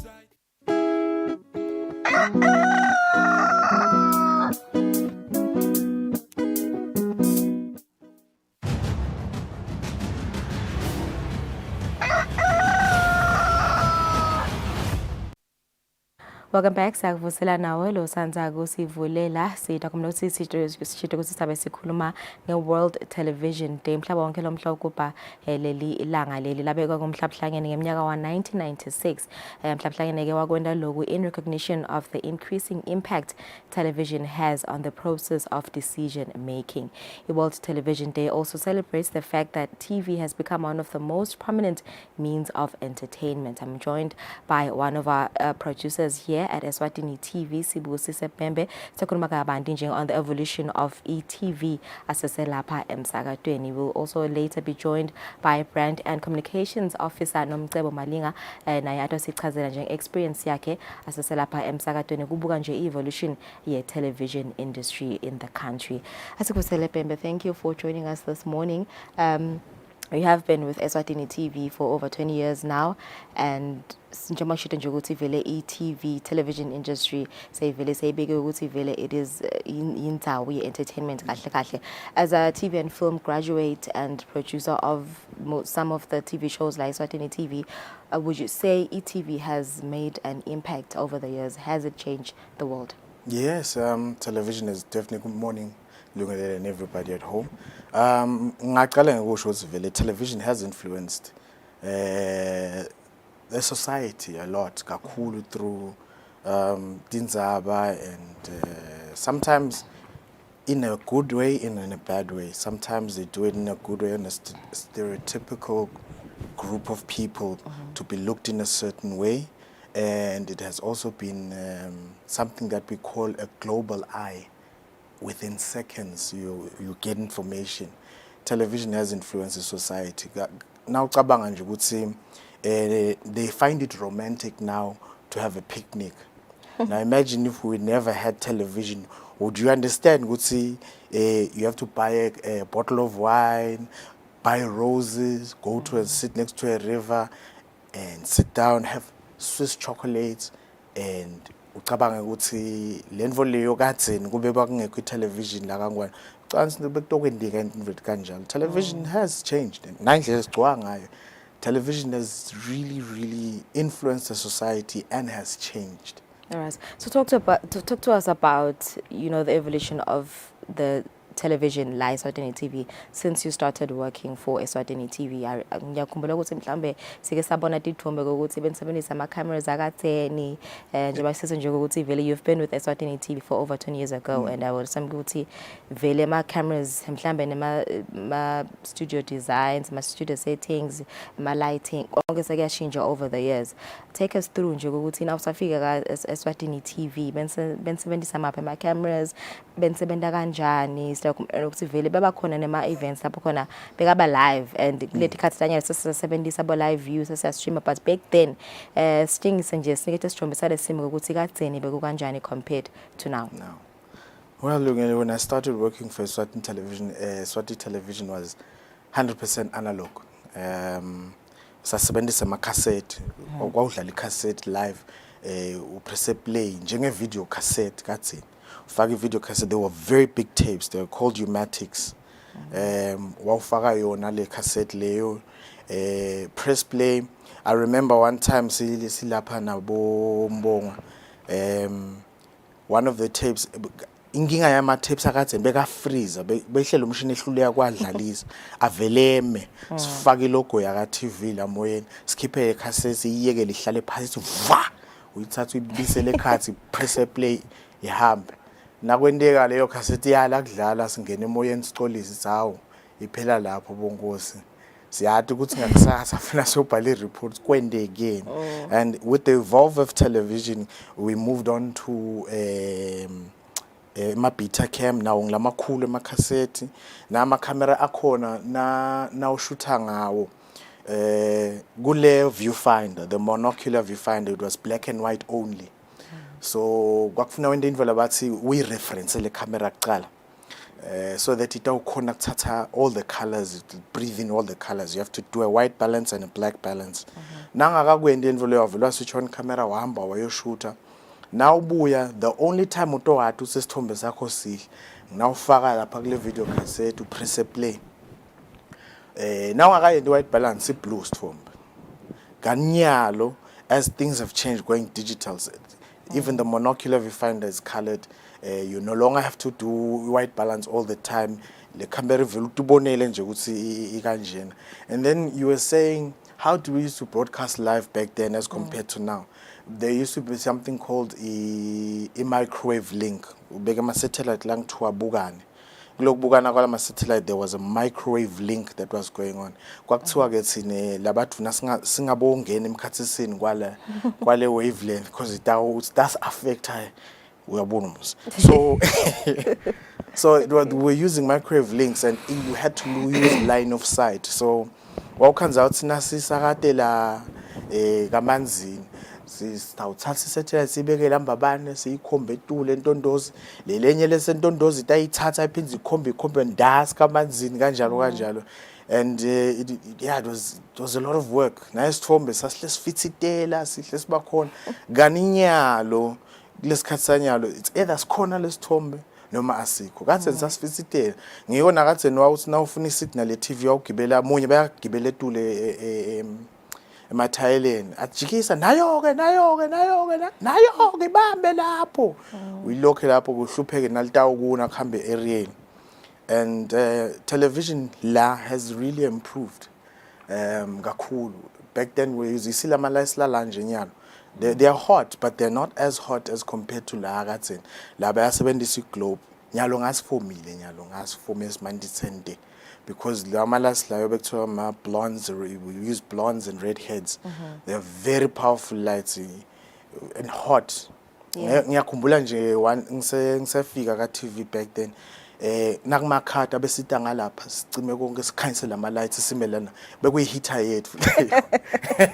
Alright, speaking of e-lighting nje I think so shito ukuthi vele kahle the television industry incorporates yonke info like my cameras, studio setting, sound, my mics and so on. Ingabe vele katseni bekanjani nje isound ngiyabona nyalo ukuthi sinema lapels bawakhona enikatheni ama lapels microphone bekusetshenziswa maphi nabo teleprompter sesaba nabo nyalo bebakhona enikatheni bebahluke ngani kulabo lesesinabo nyalo. Well, there were microphones, good microphones. In fact, revolution in microphones ishintshe kancane. It's just adding condensed microphone la afaka ugesi. Those are very sensitive microphones, but la TV bayakhona ma lapel microphones. Sekuthi le lapel uyibona kule yayihla ngenzambi ihamba yoshobela ngale. Kanti lesigqoke nyalo I wireless. Ngakhona kusukuma ngihambe nje kusolo ngikhuluma ngigcokile le microphone. And in terms of teleprompter la TV yayikhona I teleprompter sekuthi nangifika mina yasebenza only a year or two emva kwaba netinkinga nayo, and then parts beyangatholakala eSouth Africa as easy as now, which is why ngathi ngiyakhumbula bengithanda ukubukela Sabelo Masuku nakafunza nzaba angisibeke into kanje. So that was the norm back then. It was like a style ngokufunza nzaba nawufuna ukufunza unathi nje hey sengenda nzaba ngipretend ngathi ngifunza nzaba ukhanza umventa kanje all the time because bayafunza phasi yayikhona funny enough le teleprompter but yayifile kude ma parts angatholakali lula. But yatimbo setendeka malula sesivele nje siyasenda via emails uyakhona ukuthi data ibese seyakhona kubonakala kule teleprompter. That is true. Yeah, all right. So ngifuna sikhulume nje and also about ema smart TVs siyabona nanyalo ukuthi sesisukile kakhulu kuloku ukuthi vele sithawu dependela mhlambe ku traditional TV bamfu sebakhona ku streamer whatever shows they want to watch nathi siya streamer whatever events that we have, national events bamfu sebakhona kubukela ka YouTube. People have Netflix, they have Showmax on their phone. Kukhuluma nje nalama TVs now themselves ukuthi now that we have smart TVs sitakumela ukuthi back then besinalama TV lamakhulu la tigubu la ngemuva la tigubu yeah. But yana sinema flat screens, sinema smart TVs nani seka faka tongo letimvo leti lama applications. Just looking back ukuthi sesikuphinyalo la sichamka khona nje bhembe ukuthi sibeka lama TV lawa la fitselako nyalo sesinema TVs la nama applications siyakhona ku streamer sesiyakhona kubukela na YouTube. Ngabe nje mhlambe vele kube yi development lenganani nje in this industry. It has gone great strides. Uyabona kathi ndoka kusene TV wadi nje ukuthi ngesikhathi sesinguthi kudlala I program let's see. It used to create a social ngathini families would give families the neighbors it was a family thing bukela TV back then. It was ngiyakhumbula nje la khaya our neighbor used to love coming to watch Beauty and the Beast. Yakwadlala Beauty and the Beast laba bayathanda Vincent and besathi ukuthi njalo nje on a Wednesday ngabe kuma 7:30 tawungena Beauty and the Beast, so bekufuna sheshe sidle ekhaya so that batawuda laba kamakhelwane so hlapha sisibukele inangi, and that has changed over the years. So lokufaka because television is evolving, the introduction of internet and akusathi ngakala ukuthi umele isikhathi lesithide ukubukela iprogram. That's why kwagcina kufika bo smart TV because the traditional TV was slowly losing out. So I guess babona ukuthi in order for us to keep the traditional TV going, nathi asithathe ama applications wafake the traditional television, sifake ema apps la tawufaka ema programs ale TV station langathi ngakala ukuthi kube nesikhathi lesekunguthi ukuthi ngize ngimele sona ngibukele sona. So it has gone, it's actually quite interesting because nanyalo information Gadzin wawithola at a certain time. Yeah. It was either through the paper, the radio or television. Nyalo, it's almost impossible kuye ngumuntu nyalo. It's almost impossible. All right, lastly nje kubuta nje pembe ukuthi is this day worth celebrating? Do you think TV has a negative or positive influence on society? Just 1 minute. Negative influence of television is when children start watching it for longer hours. They don't then do well at school. Obesity, you no longer become sociable. Now because the TV and the internet yako. But television has to be celebrated because that's where politics are. That's where information is. That's where the news is. That's where our adverts are. That's where we get influenced. It's because of television. So we can never not celebrate television because television brings information. And if you're smart enough, you will be educated through television. All right, thank you so much. Kepha bo hosta show nanomcebo big then but so tasichazela yena kabanti after the break mbukeli as mentioned ukuthi sida phela sikhulumisane nanomcebo Malinga who has been in our screens as over 20 years eminyakeni lendlulile nje naye sida uxoxisana naye after the break.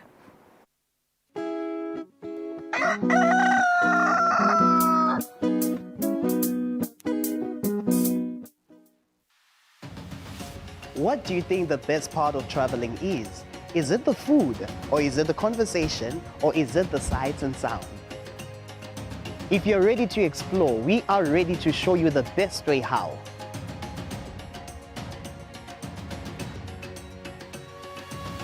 We'll give you access to the best luxury getaway sites in the Kingdom of Eswatini, and of course show you vacation sites that suit your budget, because you do not need a lot of money to actually have a great time. Join us on the next adventure on Buhle Bethu, only on Eswatini TV. Let me tell you about my crush. Nenzale inhlitiyo yami embi kwakho njengedance. Ngondlo isiswati. It is 3 in the afternoon. We are back in the living. For men are so kind towards creation more than they even were to their own creator. I am the greatest of this generation. They'll be calling me the girl who made poetry look cool, yo. Cool.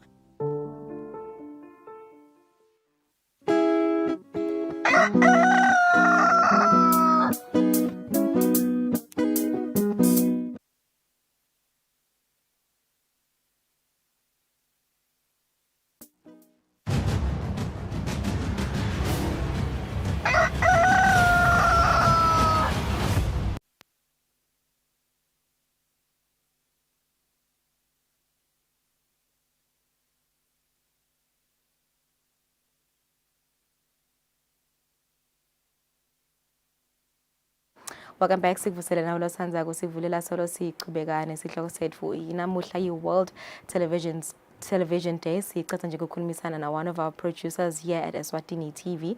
Sibusiso masichaza nje nge-evolution of television lapha ekhaya Eswatini TV. I'm joined by Nomcebo Malinga naye lesike sambona nje kanengi kakhulu back then kuma screens ethu. Nomcebo Malinga hosta ama shows lafa ekhaya Coca-Cola WhatsApp ne show lebitwa ngekuthi Unique Next, and also he hosted one of these shows naye Sibusiso Bembe back then.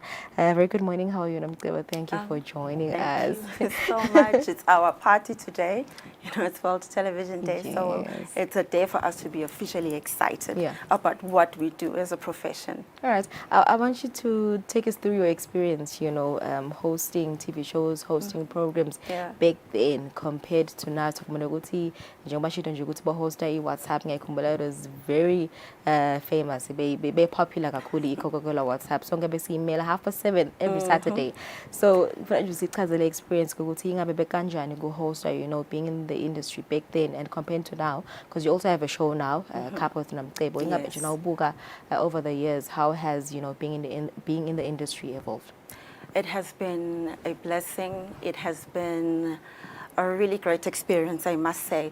I started television at a very young age. I think I was 19 years old when I joined Eswatini TV as a presenter, continued to presenter, and then I moved on to presenting music shows. Back then, we used to audition, believe it or not, and we had very big shoes to fill, because we had people like Bolelon Chalinjali back then, we had people like Kendi Litchfield. You know, those are the big names, and those are the people that are presenting these shows that you're talking about today, which is Knick-Knack Superstars, Knick-Knack Superstars, and continue to presenting.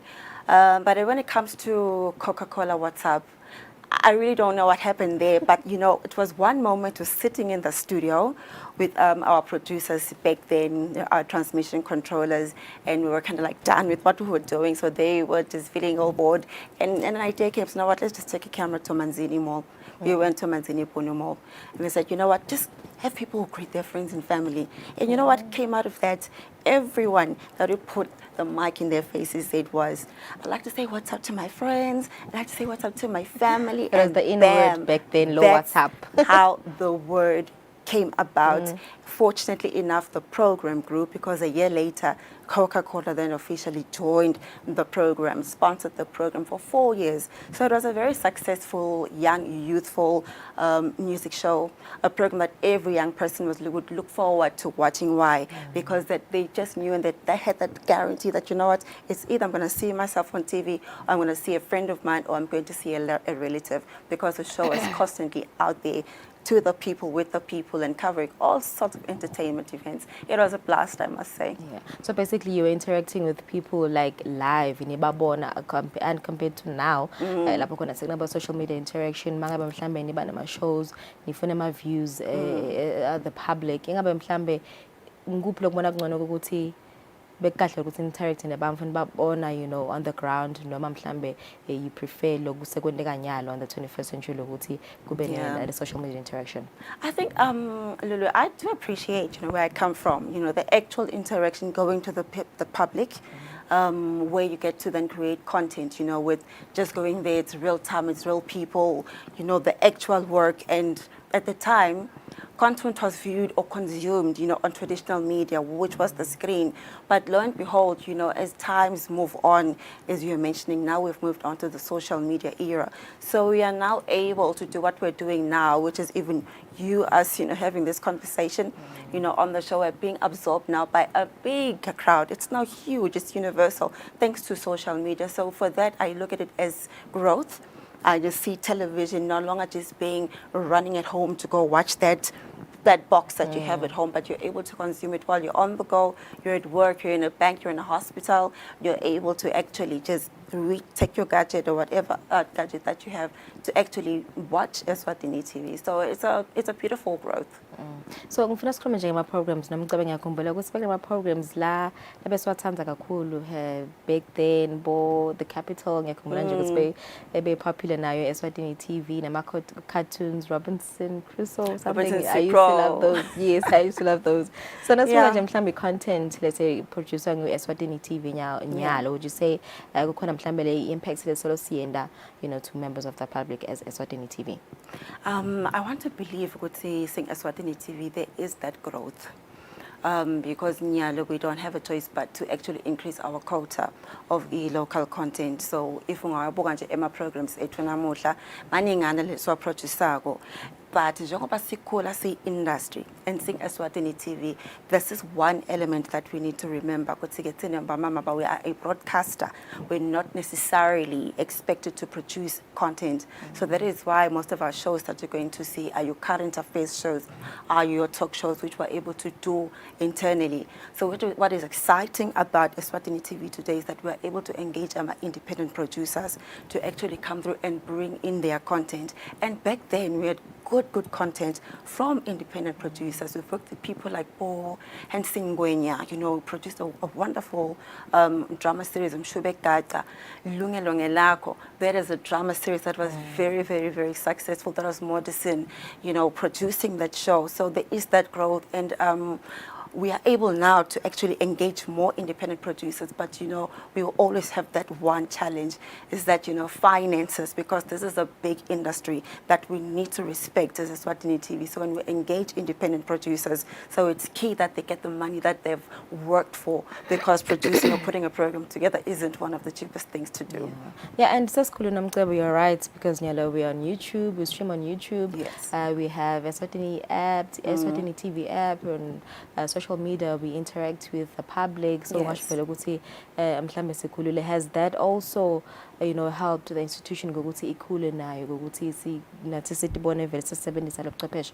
True. Sesikhulile kakhulu, and it's very, very rewarding to actually think about it. Kuti, you know, not only are we on traditional media, we are also on our YouTube channel, which is doing very, very well. We are able to actually upload our local content, on that particular platform. So if people miss out, a certain program, from watching it, following our normal TV schedule, they're able to actually go onto our YouTube channel to catch up, or on our content.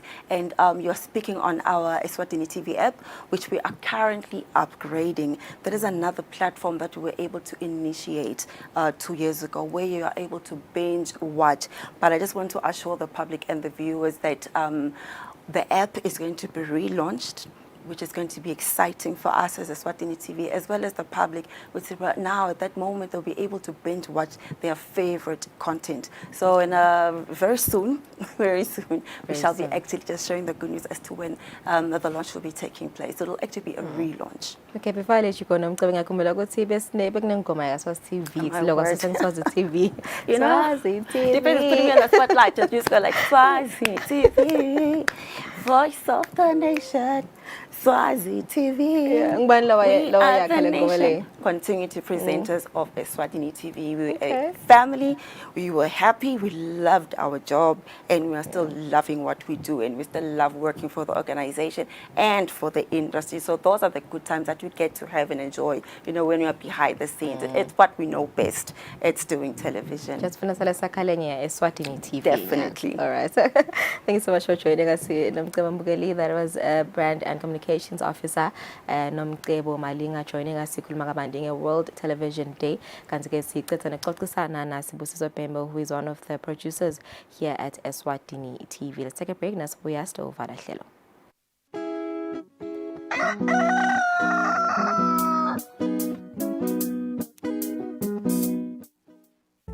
Hello and welcome to Eswatini TV and to a brand new talk show called A Cuppa with Nomcebo. And I do what I have to do because I know where I'm going. All 5 of my mothers have inspired me. So the addiction didn't happen then. It happened again another 8 years later. But that's where it started. Choices I made at the time were not the best choices for myself. I understand how a person can lose their mind in terms of life experiences. That's what it looks like, and I like that.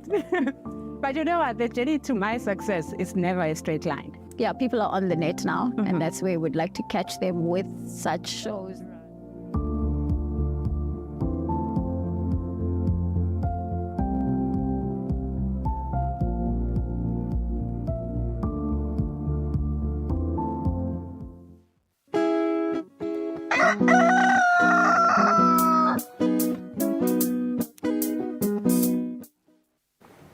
Minutes before 8 o'clock, we've come to the end of our show today. Thank you for joining us. Worry not, you can still watch this episode of the show on our YouTube page, Eswatini TV. Sibona nje ukuthi nibe nazo nomhla ekseni sithemba ukuthi kunengilane nikufundile sifiso nje bakakhuluma ngayo indzaba yema antibiotics ukuthi kahle kahle akumele wanathe uma ngabe dokotela angakaprescribe. Indzaba lenkulu i-overuse, underuse, inadherence ne inappropriate use.